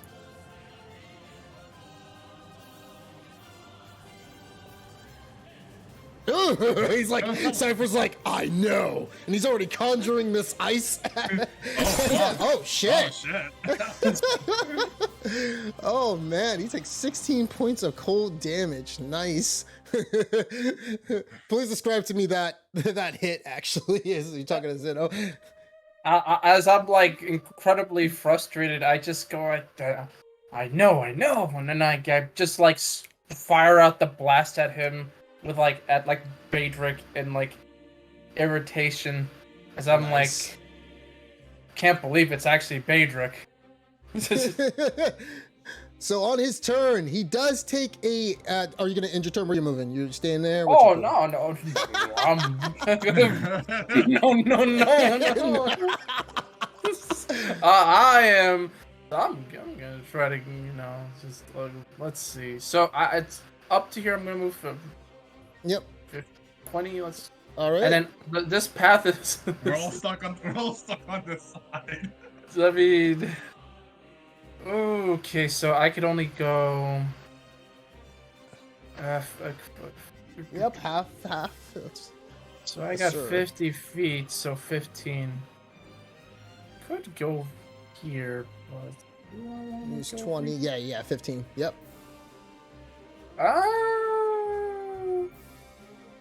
I'm gonna go there. Okay. It is now the cladded armor's turn, and he takes a dash as Cypher's hindering his movement. And he moves right here. Zeno, give me a wisdom saving throw. Saskin, isn't dash an action? So. Oh, never yeah, mind. no, wait, you're Is right. it? Yeah, it is an action. He can't do that. Yeah? He can only move. Yeah, so you're right outside of the range. Yeah. Yeah, that's Big correct. brain. Big brain time, man. Nice. Hold on. Let me actually see if he's concentrating actually on that. Because Cypher hit him, and he is. He rolled a 19. Okay. Attaboy, Badric. All right. Grizzly, you're up. All right. Let's continue on this cultist. Kill that man.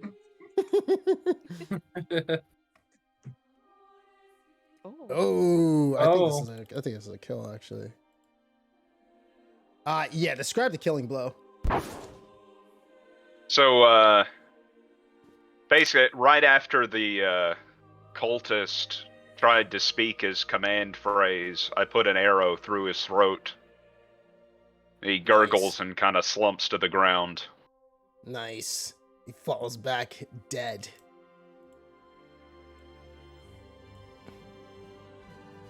All right. What else are you gonna do? I'm gonna hold position. Okay. Next up is the man on the ledge. You start to see him slowly hop on this little rock right here. He then hops again. And he hops once again. And that's the end of his turn.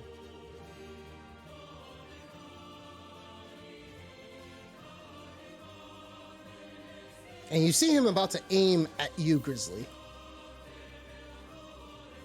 All right, next up is the other man who saw his companion just get shot. But he simply disregards it. Doesn't say anything out of any type of emotion. Points at Zeno. Zeno, give me a wisdom saving throw. Okay. Oh, man. Well, you know. You got lucky? Yeah, I'm gonna lucky that one. Is this your Early last in the lucky, right? day, and you've used 2 luckies. I think it's 3 actually, right? It's 3, yeah, it's the last lucky. Ah. Yeah. Oh my Wow. god, man. That was a waste. Zeno, It was one better. He points at you and he commands you to walk straight towards him. And you use all of your movement speed to walk into him. Give me a wisdom saving throw as you are in the cladded armor, spiritual guardians. God damn. Zeno, you take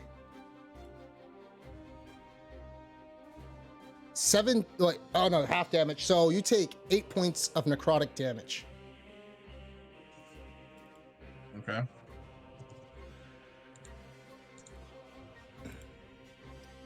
Alora, it's now your turn. Right. See.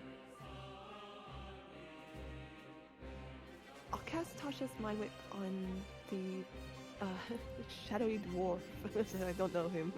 Okay. And that's all right. Yep. Go ahead and target him. Nice. Go do the. Let's see if he. Go ahead and do the damage. He fails once again.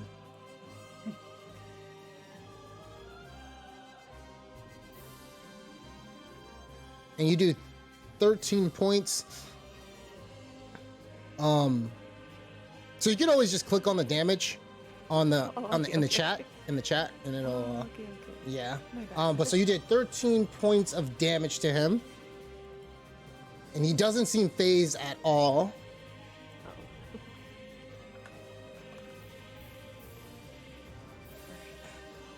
And let's see if you break his concentration though. Oh! So Zeno, get back your HP from that spirit guardian. Yay. Oh, nice. The spirit guardians float away as you have broken his concentration, as he rolled a 9.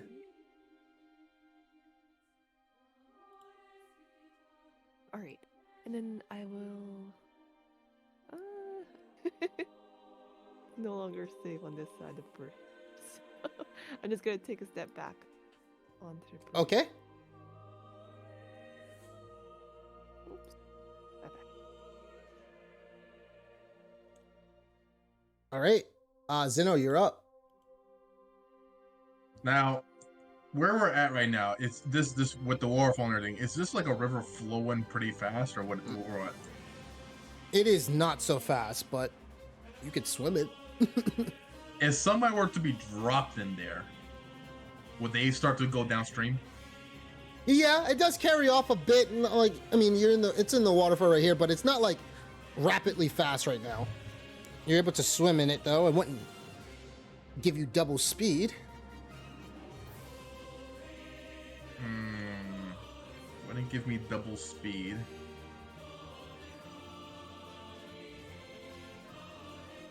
Okay. So can I try to pick up grab the gold?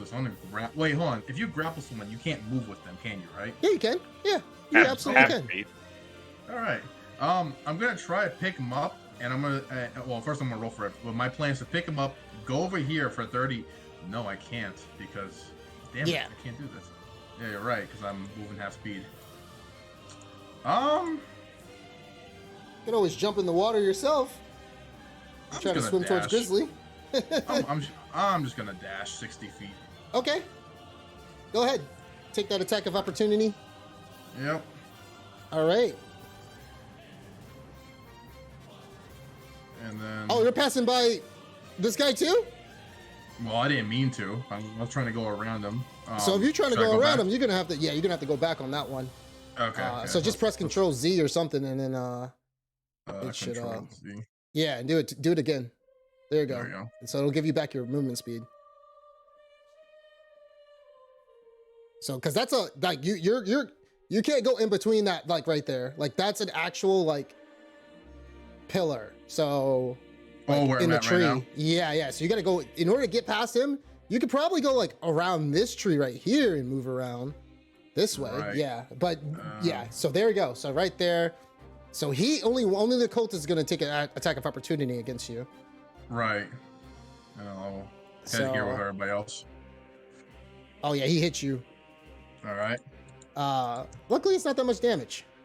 I figured. And it is going to be 4 points of damage that you That's take. half? Yep, that's half. Okay. And that's it. That's all I can do for my turn. Okay.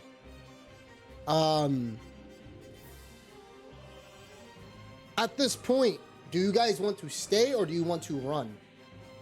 Run for me. Yeah. I'm running, by the way. Hey, you guys want to I don't head know about you guys. south?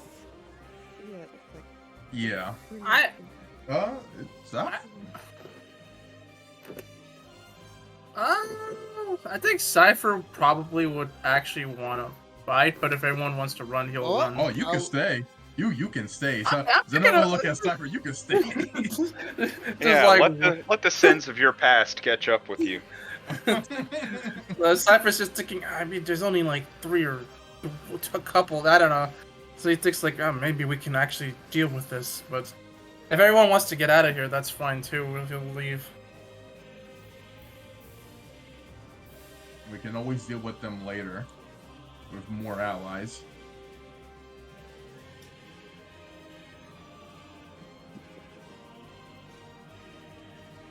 Let you guys make the call. You fucking critically hit me. Shit. Yep. I'll let you guys make the call. we don't have any help with I'm voting on. Oh, well, Zeno's gonna leave no matter what, just because Talia. Yeah. Yeah,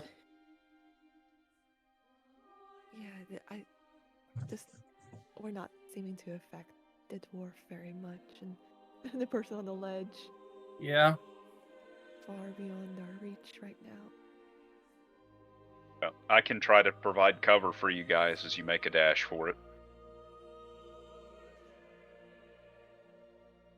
So you guys heading out? Yep. Yep. All right. So what I want you guys to do is I want you guys to reach Halia. Everyone. Not now, but on your turn. And then Okay. you guys will be able to escape. So right now it is Cypher's turn.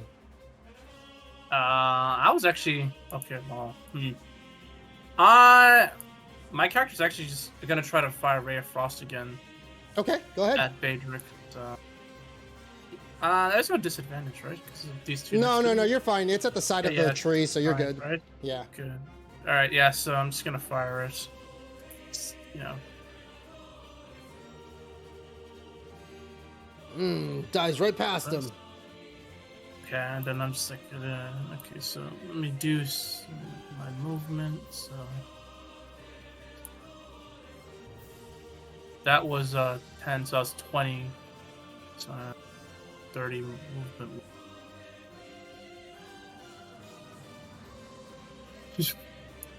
All right, you reached her, so you're technically safe. Yep. All right, next up is the Clouded Man's turn, and he still has the Tasha Mind Whip on him, so all he can do is move 25 feet. And he's gonna end his turn. Grizzly, you're up. All right, let's fire a parting shot at the man on the cliff.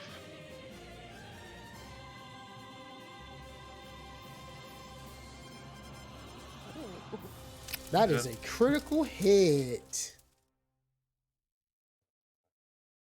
Nice. So he's uninjured, so it's just 16 points of damage. Oh. I thought he was injured from. No, he wasn't injured. No one hit him. No one hit him. Oh, he did. Oh, he didn't take any damage from Cypher's Ray of Frost. Cypher never hit this guy right here. No, yeah, I'm attacking the cult leader up on the Oh, cliff. the cult leader. I'm sorry. I thought you were talking about the knight. Never mind. Okay, so he takes 16 points of damage. Yep. And with that,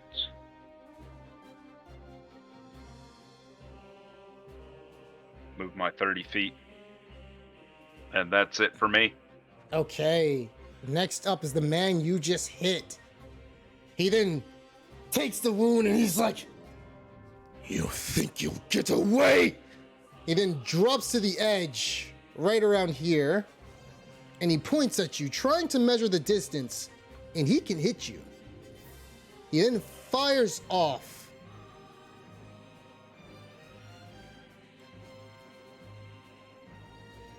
Give me 1 second. A magic missile.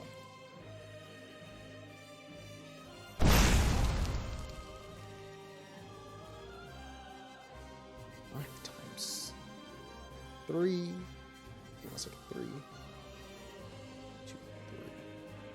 You take 30 points of force damage. Oh man, I pissed him off. As he upcasted it. Oh.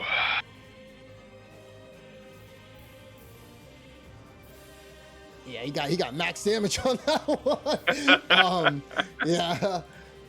And he ends his turn. Next up is the other Cult of the Dragon follower, who takes a dash this time around, and he's right here. And that's all he's gonna do. Alora, it's your turn. All right. I am gonna make a dash. Okay. Yeah. So, actually, I don't need to dash exactly. Well, you I'll can. just- Well, if you dash to Halia, you're good. You're off the map. So, if you're gonna dash, yeah, go ahead and move next to her, and then yeah, you guys are good. As you guys are carrying her, and Zeno, it is now your turn. Same thing. I'm gonna dash towards Halia. Okay. So you guys are able to head out, and I'm gonna say you're there too, Grizzly, as he He gave me an extra push. Oh yeah, he sure as hell did. And you guys have managed to carry Halia out, and she is unconscious, by the way. And you guys have now made it to the world map, going back as you guys recollect on what you just saw and just experienced.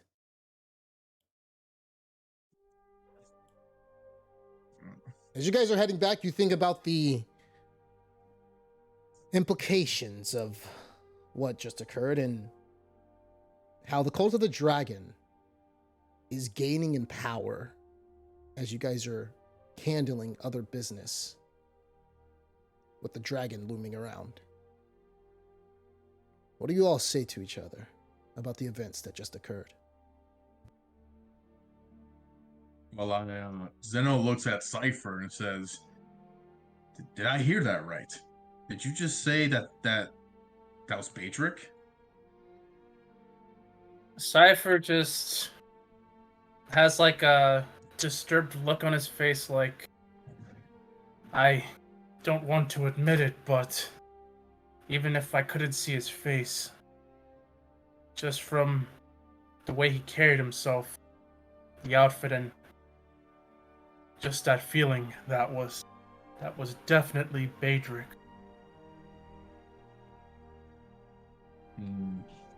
And I turn around to Grizzly and Alora, and I tell them that Batrick was our former party member, and he was killed during a fight with the cult. they took his body back after he was killed, and we never saw him again. But it seems like they brought him back to life somehow.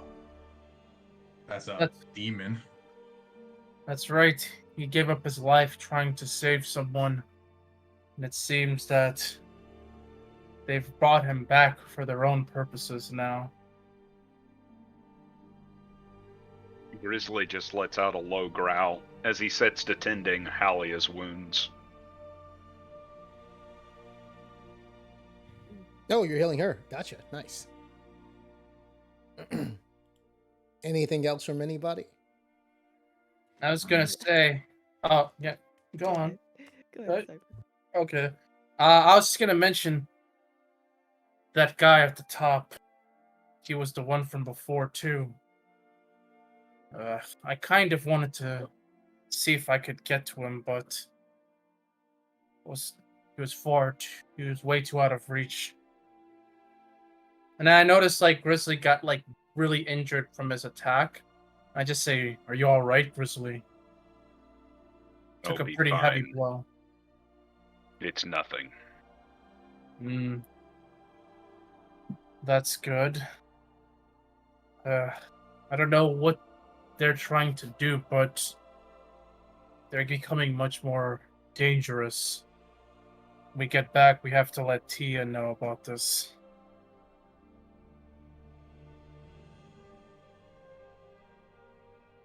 That's basically all I'm saying. Gotcha. As you guys move along and you start to see Halia, as Grizzly tends to her wounds, she starts waking up. You see her wounds have not fully healed yet, but you did the best you could to prevent any further critical injuries causing death. She begins to wake up and she says, Where am I? Oh. It's you guys. as she looks up, she sees this large man looming over her. You are the one who's in Fandolin. That is correct. Did you just save me? You'll be safe for now. You'll still need some medical attention when you get back to the village. Thank you. Give me a history check. And this is going to be difficult. I don't know if you characters know about what the cult member said about this woman.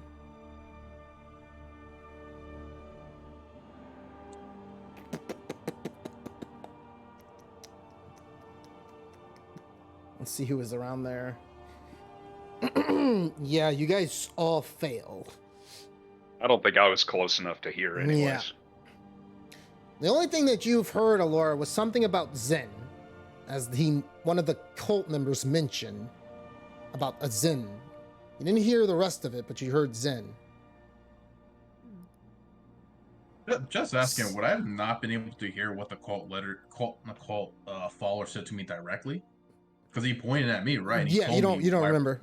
You don't remember what he said to Really? you about the Zen time. Yep, you don't remember. You have failed the history check. He pointed at me though. You were too busy trying to save her to understand I what was he said. special though. He pointed at me. And, So- as I'm tending to her wounds as well, I will say, this cult members seem to have it out for you. Something about Zen, I believe. She looks to the side and she says, I don't know what he's talking about.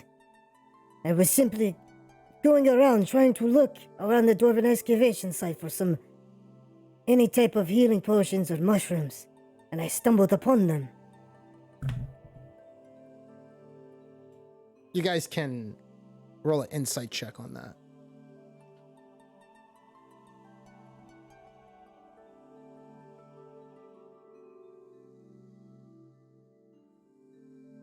Alora, you for sure knows that she is holding something back, and she's keeping something a secret. say, I, you know, we only want you to be safe, but in order to assess the situation fully, we really want to know who else can be targeted. This group, if they have any association with Zen. Fine. She looks and she says, Well, you guys did save me.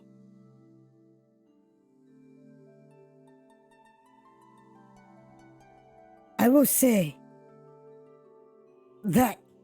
and as soon as she is about to say something, you guys see, Grizzly, you see that the wounds that you healed start to glow, the stab wounds, once again.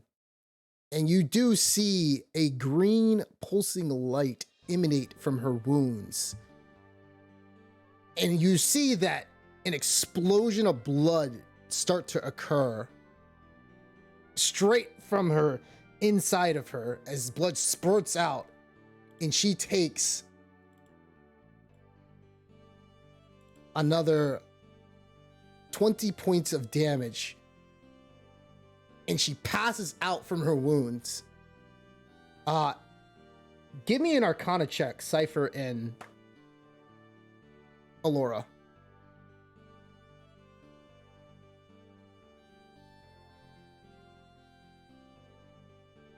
Cypher, you don't seem to know what's going on, but you do know that whatever struck this woman from the knife wounds, it looks like she was hit by a certain magical weapon. As you guys look and see the wounds not healing up, you look onward in Adabra, you can see that you are reaching your mom's place.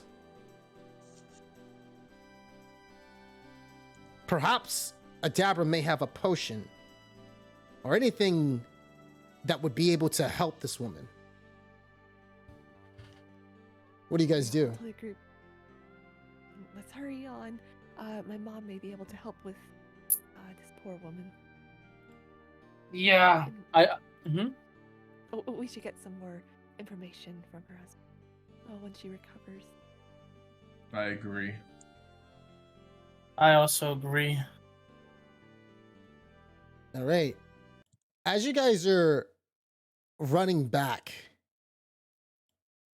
to Adabra's place, you guys reach the area, and you guys notice that it's quiet.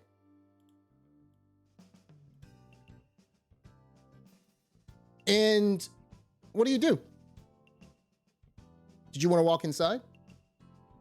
No, we let the daughter go first. It's her house.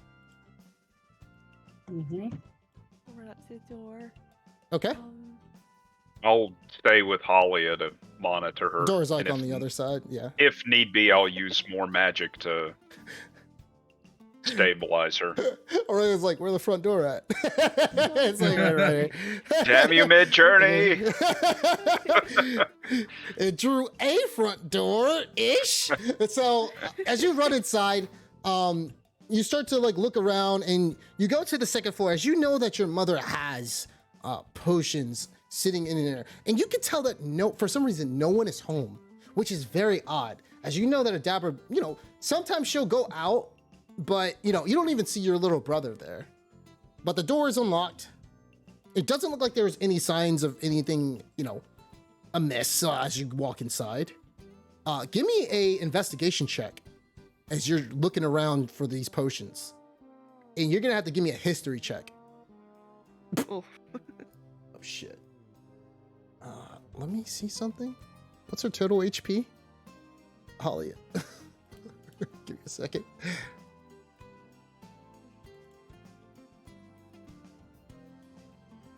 Why the fuck it had to be? Okay, so she starts screaming out as you guys see the wounds occurring once again. And it's glowing. Give me another investigation check, please, Alora. Can I feed more Cure Wounds magic into her to try and... Yeah, absolutely. okay. You can raise. Oh, nice. And then give me a history check.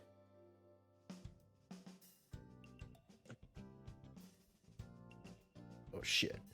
As you're looking around, okay, you see three potions on the shelf. And you remember something about the words of your mother talking about a greater restoration potion that she's conjured up. Between the three, which one will you choose? You see a red one, a blue one, and a green one. Let's see. I will pick. Okay, I'll go with the. So restoration, cure status, perhaps. Perhaps. Okay. You faintly remember the words of your mother. I'll take a green potion and run downstairs with it. Good choice. You're like, I've seen the regular potions. Those are red. As you run outside, you run straight to the woman, and I'm assuming you chug it down her mouth. Oh yes. You guys start to see that the green necrotic energy that was emanating from her wounds start to patch up, and she heals up. However, she's still... Grizzly, you said you gave her some more HP, right, with the cure wounds? Yeah, 7 more healing. Okay. Did you want to do it again? Yeah, I can do it again. Go ahead. She's a little bit in the negative right now, so she's going to be out for some time. Okay. So you more. stabilize her, and she is still out, but she is stabilized, completely safe. What did you guys want to do? Did you guys want to make your way back to Phandalin?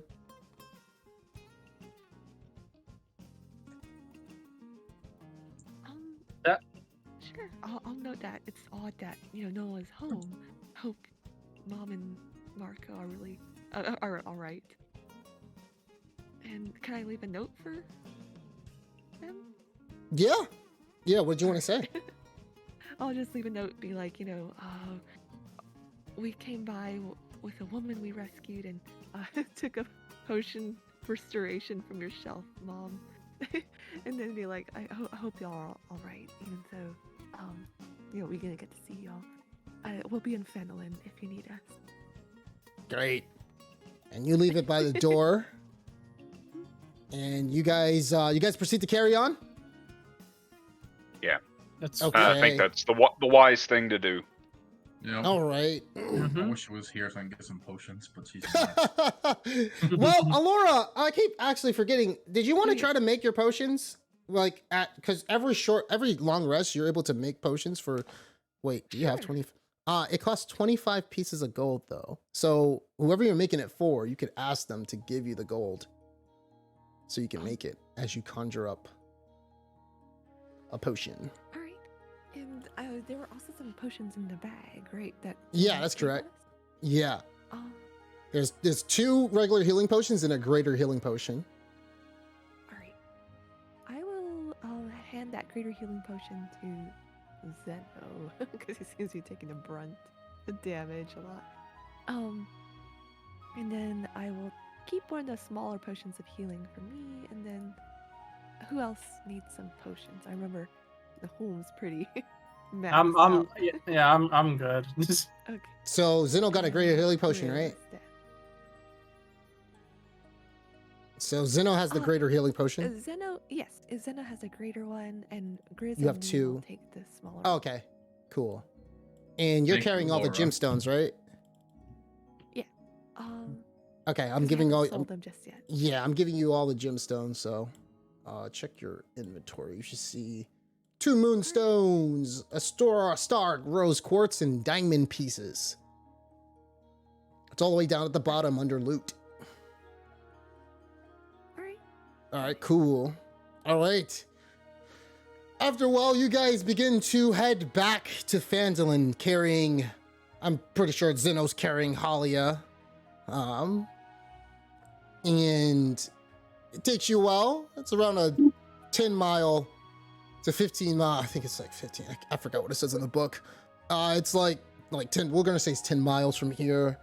You guys get there midday, and when you guys get to Phandalin, you guys see everybody. It feels like there's tension in the air. You see the town is crowded together, and everybody's looking towards Harbin's house. And we're gonna go to the map. Maybe Vidora and the Blackguard finished each other off. Can only hope.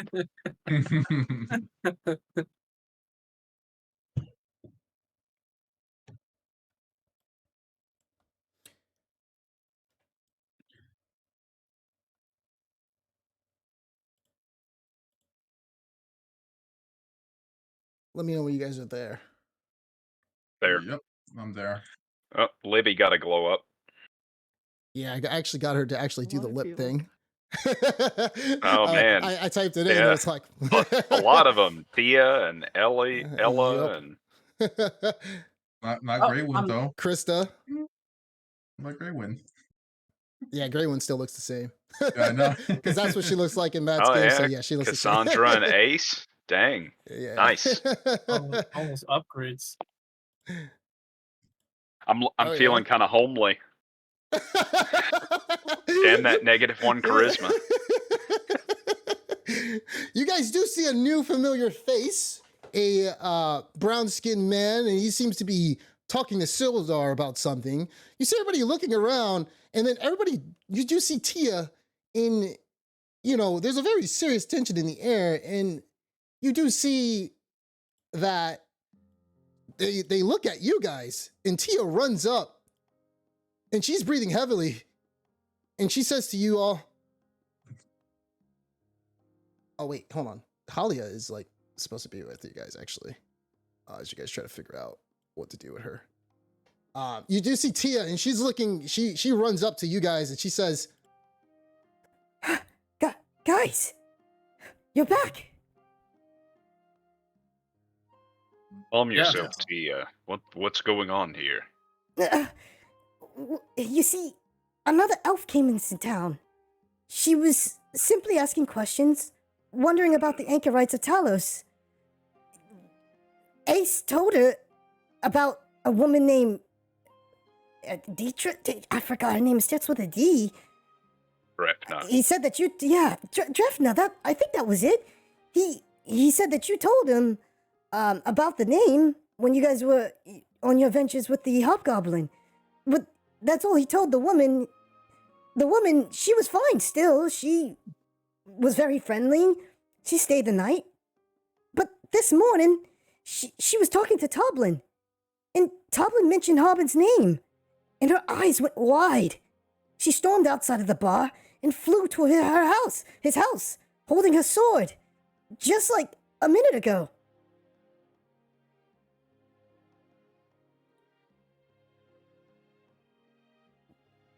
By Really? the way, what happened to that woman? she sees the woman who's being held by Zeno. She was being chased by the dragon cult.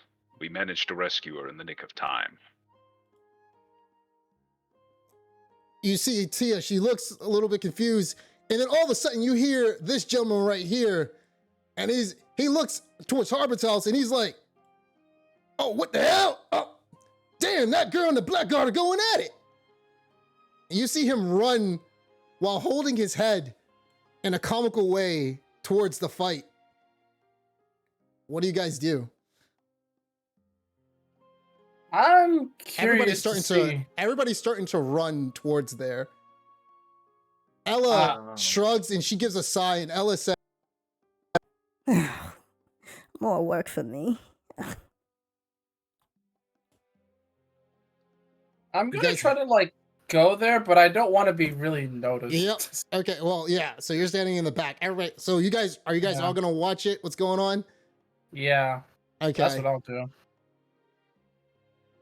All right. So you guys are all there. standing in the back, and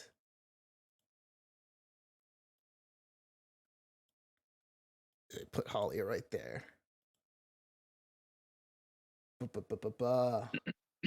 All right. As you guys stand and come close, you see Vildara looking at the Blackguard. And you can see her piercing eyes as she has Cypher. She has a shadow blade in her left hand, and she has her other sword that Grizzly gave her in her right hand. And she is looking at the Blackguard with a pensive stare. She then runs up to him, takes out her blade, and attacks him.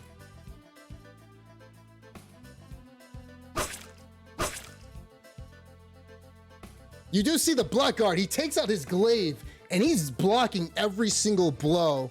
She then runs to the other side with her left shadow blade, takes it out with the left, and she's moving with fluid grace as her twin blades are gleaming in the sunlight as she circles around her opponent. And you do see the Blackguard, who is stoically holding his glaive ready. And with a burst of speed, you do see her, she's continuing her assault against him. And she's just going at it. But you see the heavily armored knight, he's still parrying her strikes with ease. You do see the woman, you do see Vildara, she jumps backwards as you start to see that the Black Knight charges at her with his glaive, and he also strikes at her. As the two warriors clash again and again, their weapons are ringing out with every blow. And you do see they're both striking, and they look like an equal match as Vildara is moving like a blur with her blades striking. Finally, with a growl of frustration, you see Vildara as she jumps backwards. And she looks at him, and she points her weapon at the Blackguard, and she says, Tell me, Blackguard, why did you protect Harbin Wester? She demands, her voice low and fierce. You see the knight, the Blackguard, he just looks and stares, and he says,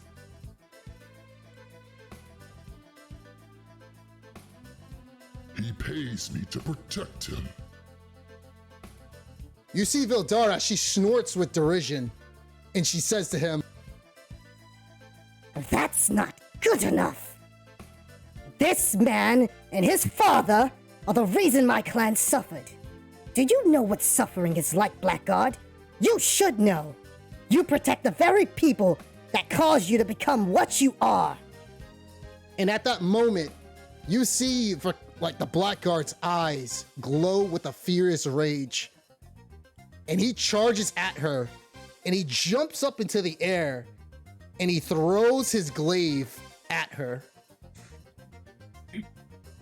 Vildara dodges to the side swiftly, and the glaive lands right in front of Libby.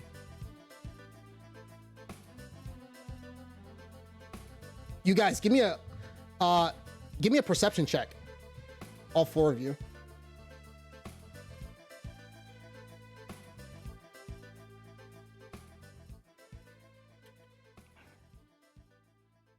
Nice. Grizzly, you start hearing something. And it sounds like it's coming from the glaive itself. Doesn't look like it's pulsating or anything. You start hearing a sharp sound that your ears can pick up. But no one else has noticed it. I'm gonna shout a warning to the crowd to get back from the glaive. Before you can do that, you see Sildar as he steps forward. Tall, imposing man with his thick beard.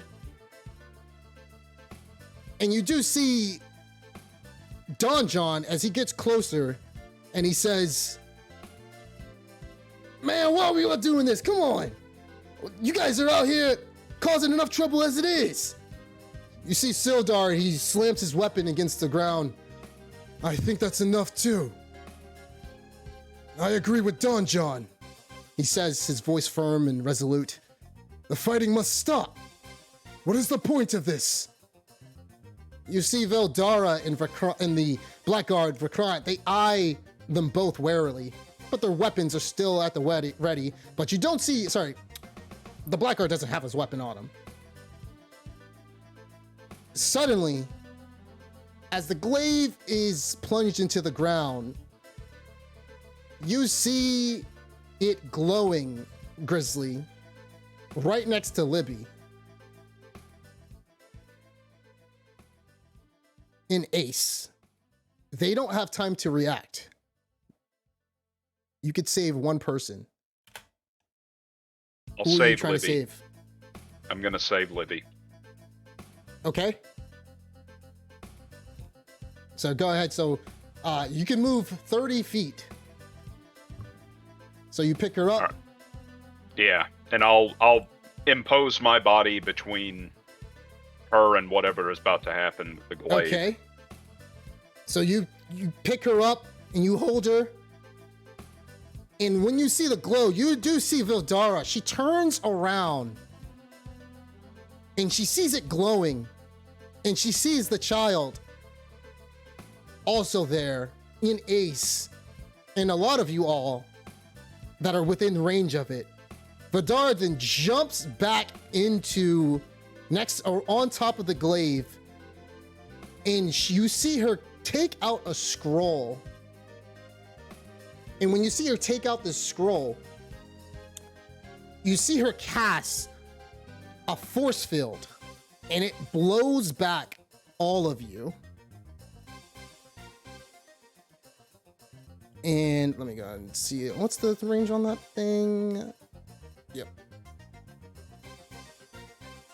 So you see her cast this force field right here. And it blows all of you back outside the range, with Vildara still within the glaive's area. And at this very moment, you see an explosion happen from within. Let me see if that... Let's see. I don't have it. Yeah. So you see an explosion happen right on top of Vildara.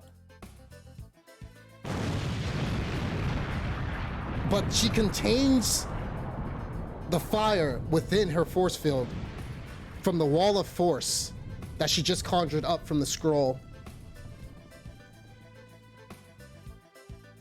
When the flame it dissipates and the dust clears, you see Vildara standing and breathing heavily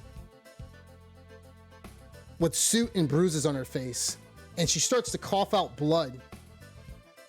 Her force field, still crackling with energy, slowly dies down. However, you see Vikrant walking very slowly towards her, saying no word, only with a glare in his eye that only speaks to kill. At this very moment, you start to see that Vildara looks down and she looks at Vikrant and she casts a fireball spell at Vikrant and aims it right there within him.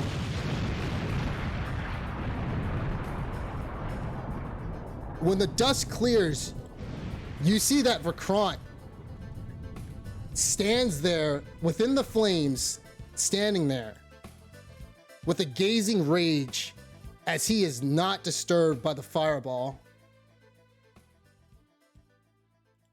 You see Vildara, she begins to look like she's probably at her match, and she starts to fly up into the air. And when she flies up, she looks down at Vikrant and says,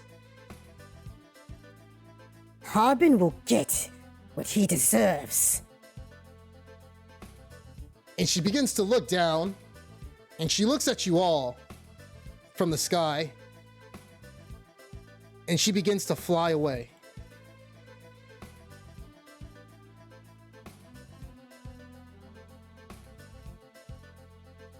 You guys see, as soon as she starts to fly, you see Vikrant run towards his undamaged glaive from the explosion, pick it up, and he looks like he's getting ready to aim it at her.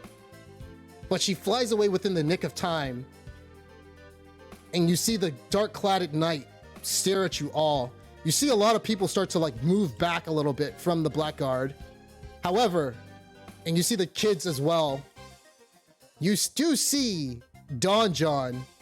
He walks up to the knight and he says to him, "Man, what the hell was all that about? What the hell is your problem?" The Dark Knight doesn't say anything. He's still staring at the sky, looking at where Vildar flew off to. You do see the man. He takes out his knife, and Vikrant looks at him. And you do see the man, the brown-skinned man. He looks like he's getting ready to attack. Sildar then puts his hand on his shoulder and tells him that it's over. And the knight just starts walking back to Harbin's door.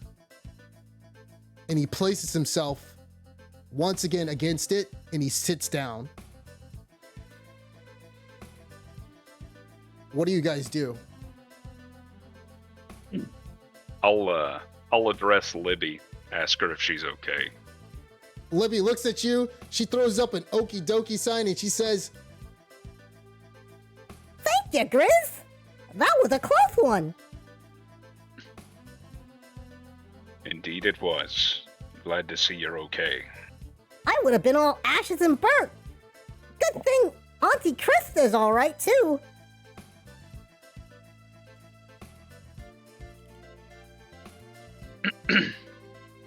Is anyone else injured?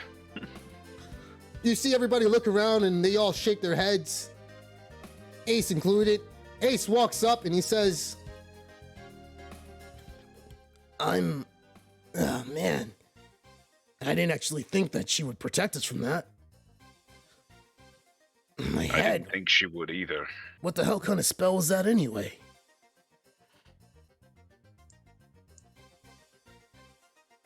Your guess is as good as mine.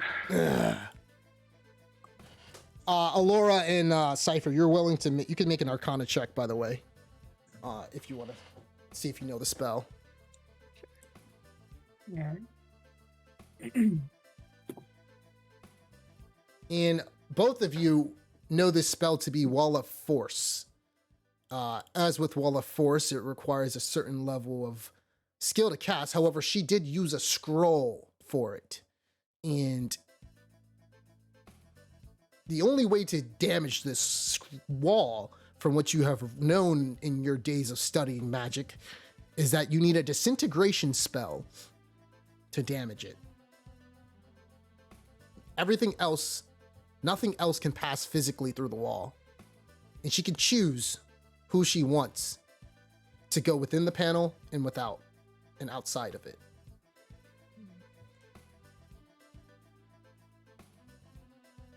Yes, she may have been here for sorry, what was his name? Let's see, Harbin's life, but that Blackguard doesn't seem to have much concern for the spread of his spells. Say we should be wary of him. Tia looks and she is growling and scowling at the man, the Blackguard, as he's sitting down looking at the sky. Grizzly, you start to see Tia. She takes one of her swords.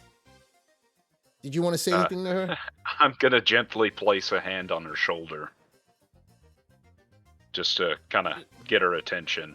And she looks, yeah. Well, and I'll just shake my head no. If she, tries to advance. So she looks at you and she lets down her shoulder. Her tense shoulder starts to wind down a bit, and she looks and she says to you, He just tried to kill everyone without any regard, just to get that woman. It is true. But I don't think there's anything we can do to him at this time.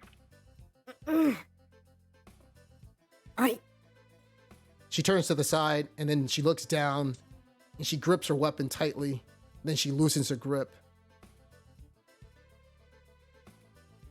It doesn't seem like she'll advance any further. Ella, on the other hand, she has her hand on her, her arm is crossed and one hand is up on her cheek. And she's like, Oh God, I have even more work to do now. Oh, Jahira's gonna kill me.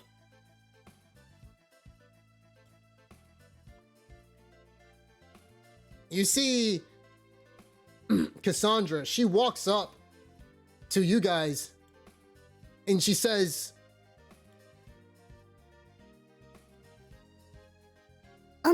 Did you know that woman? She claimed she knew you guys. In a manner of speaking. She That's one mentioned way that to you. put it.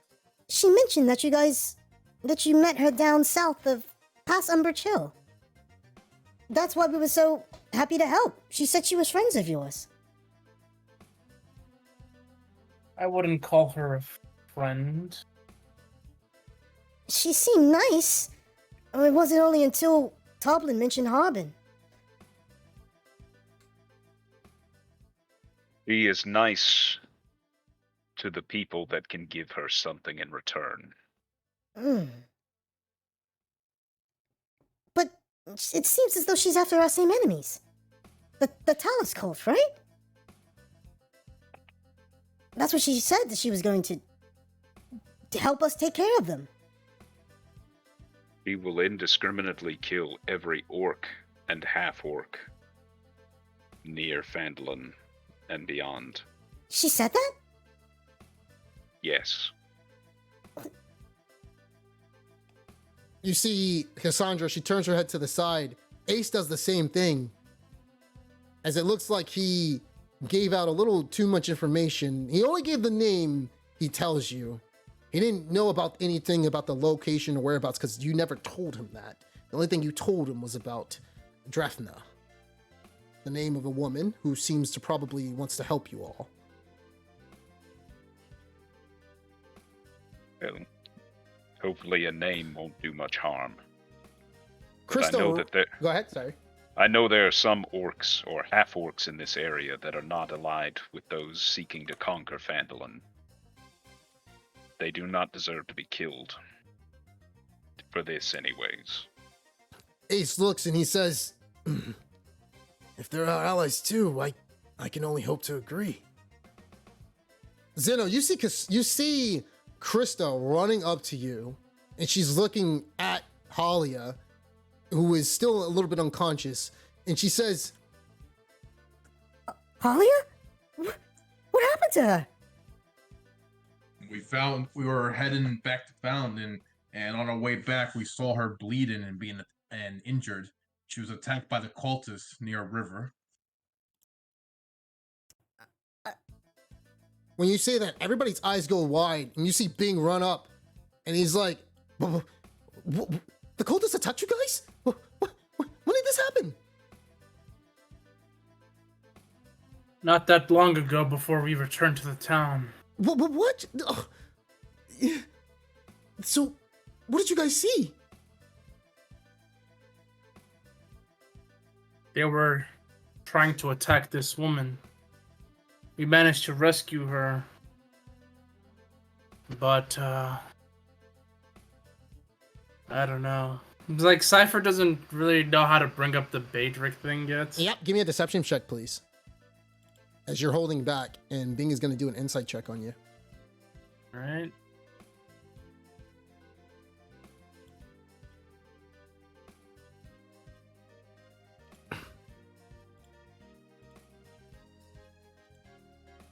Oh shit, he got a crit, 23.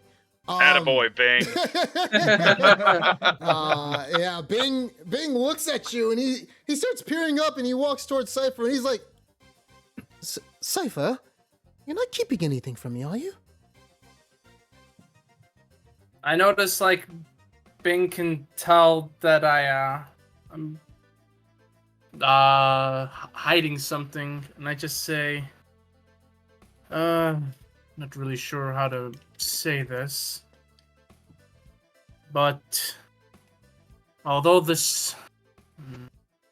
one of the people who attacked us with the cultists, though he was masked, was a dwarf. I'm fairly sure Cypher. it was. He looks over to Tia as well, and Tia hears what you said, and she looks over at you, and she says to you, Now, please tell me, Cypher, that my suspicions weren't true. I'm sorry, but seeing it up close, firsthand, that person, I don't think I can really deny that it was him. you see Bing looks down, and he starts to grip his fists as he says to Cypher, "It can't be. He was the only one who stood up for me when you guys first came into town." You see the frustration on his face as he looks, and he says to you, "Did he not recognize you at all? Did he say anything? He should still... It can't be him. You guys didn't see his face, right?" I didn't see his face, but from what I could see, based on some of his outfit, the way he fought, and the feeling I have, I'm 100%. No, I guess nothing is truly ever guaranteed, but I know Well, that what I saw, I believe it. I really what you do did believe see, it was him. you did see that same exact Warhammer made from Yeah. Gauntlgrim. And you know that Beatrick was building that. Yeah, And that like, thing had it. yeah. I also say, like, the only thing that person did was growl and try to attack us. Thing looks to the side. It looks a little depressed. And as everybody is contemplating the events that just transpired, you guys see the brown-skinned man as he walks up. Oh, right, he starts stretching. "Oh, well, all right, let's bring all attention. Come on, let's go back to the inn. We don't need all this. We can talk later." You guys see this guy. He looks at you all, gives you a wink, has a toothpick in his mouth. He walks up, and he looks towards Grizzly and puts out his hand. What do you do? I'll take his hand, shake it. He shakes it very furiously, and his grip is strong, and he says with a warm, friendly demeanor. You can tell that from his appearance, he has a large machete that he has strapped to the side. And then you see that his face is, he looks like he's like in his 50s. Skin is warm brown tone. And he does bear the marks of a true adventurer. His head is hair full of white that seems to shine even in the sun. And his jacket is intricately embroidered with a mixture of like bold and, intricate designs. It's clear that this man takes great pride in his appearance. You see this man, he has a toothpick and he's chewing on it constantly, and he says, "The name's Don John Raskins. The man you need for a plan indeed.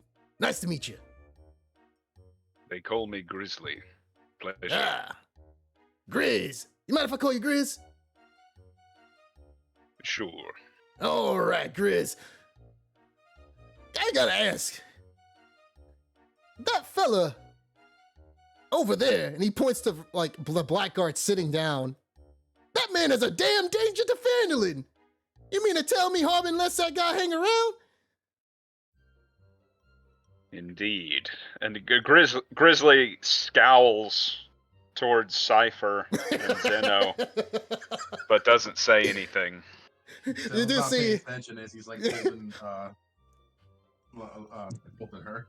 as you see Don John looking, he's blinking as you sort of give a slight look at them. He's just blinking. He doesn't really think anything of it, and he's like, "Man, that guy's gonna be the death of this damn place." Anyways, well, now that I'm here, I think everything's all good. Well then, I was catching up with Sildar on some stuff. How about we all head back to the inn and speak about, unwind a little bit from the tension that was just played out. How y'all feel about that? It sounds like a plan. I could Good. use some medical attention as well. Hold on. You do see Krista, and she looks and she's like, she says to you, and she looks at Zeno as well. I think a lot of you need medical attention. Allow me to provide my services to you. Here. Appreciated. Yes, it was a parting gift from the cult leader. She looks at your wounds and she looks down and she says, That's a nasty one. 1 second. and she casts Cure Wounds, a high level Cure Wounds on you, and you heal for 25 points of HP. Much appreciated. I spent all of my magic keeping Halia alive.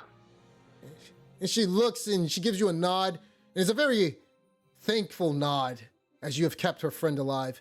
She looks at Zeno as well, and she peers you up and down. And as she looks at you, she says to you, Well, you do have some slight marks. Man, you can take quite a beating, can't you? Yes, I can. Well, anyway, here. Hold still, please. Let's see. There you go. she heals you for 19 points of damage. Okay.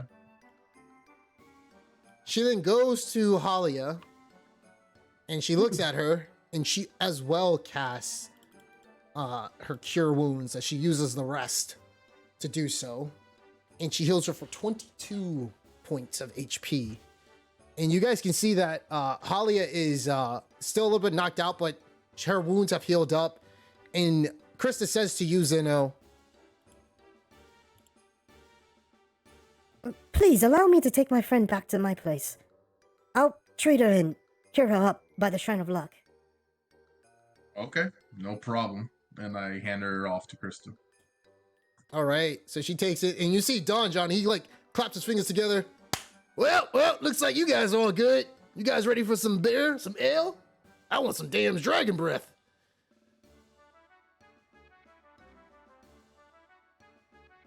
You guys see Ella murmuring to herself. And she looks, and you do see Don John look at you, Alora. He walks up to you, and he looks down at you, and he says, You old enough to drink? I take a laugh and be like, yes, sir, no doubt about that. You sure about that? He peers down and looks at you, because he doesn't know you're an elf. All right. Yeah. You might say I might be closer to your age. I give him a wink. What?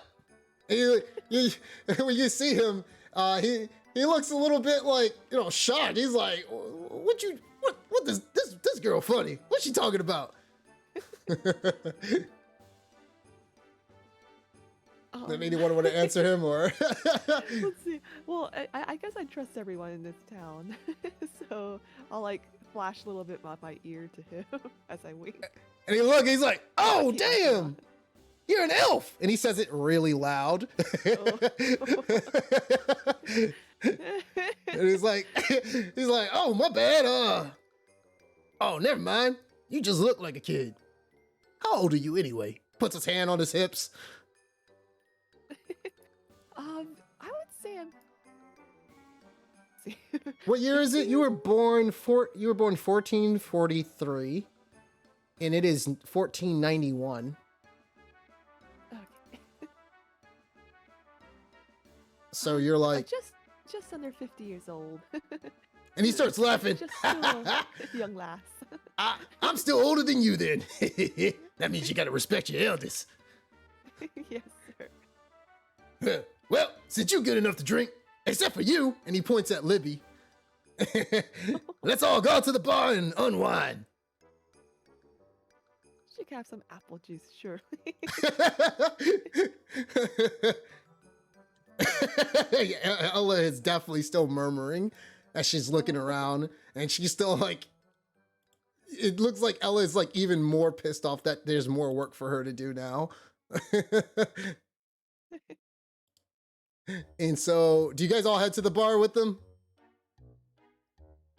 Yeah, I'll go to the bar. All right, so we're gonna take a break for 15 minutes. So yeah, we'll come back. All right. All right. All right.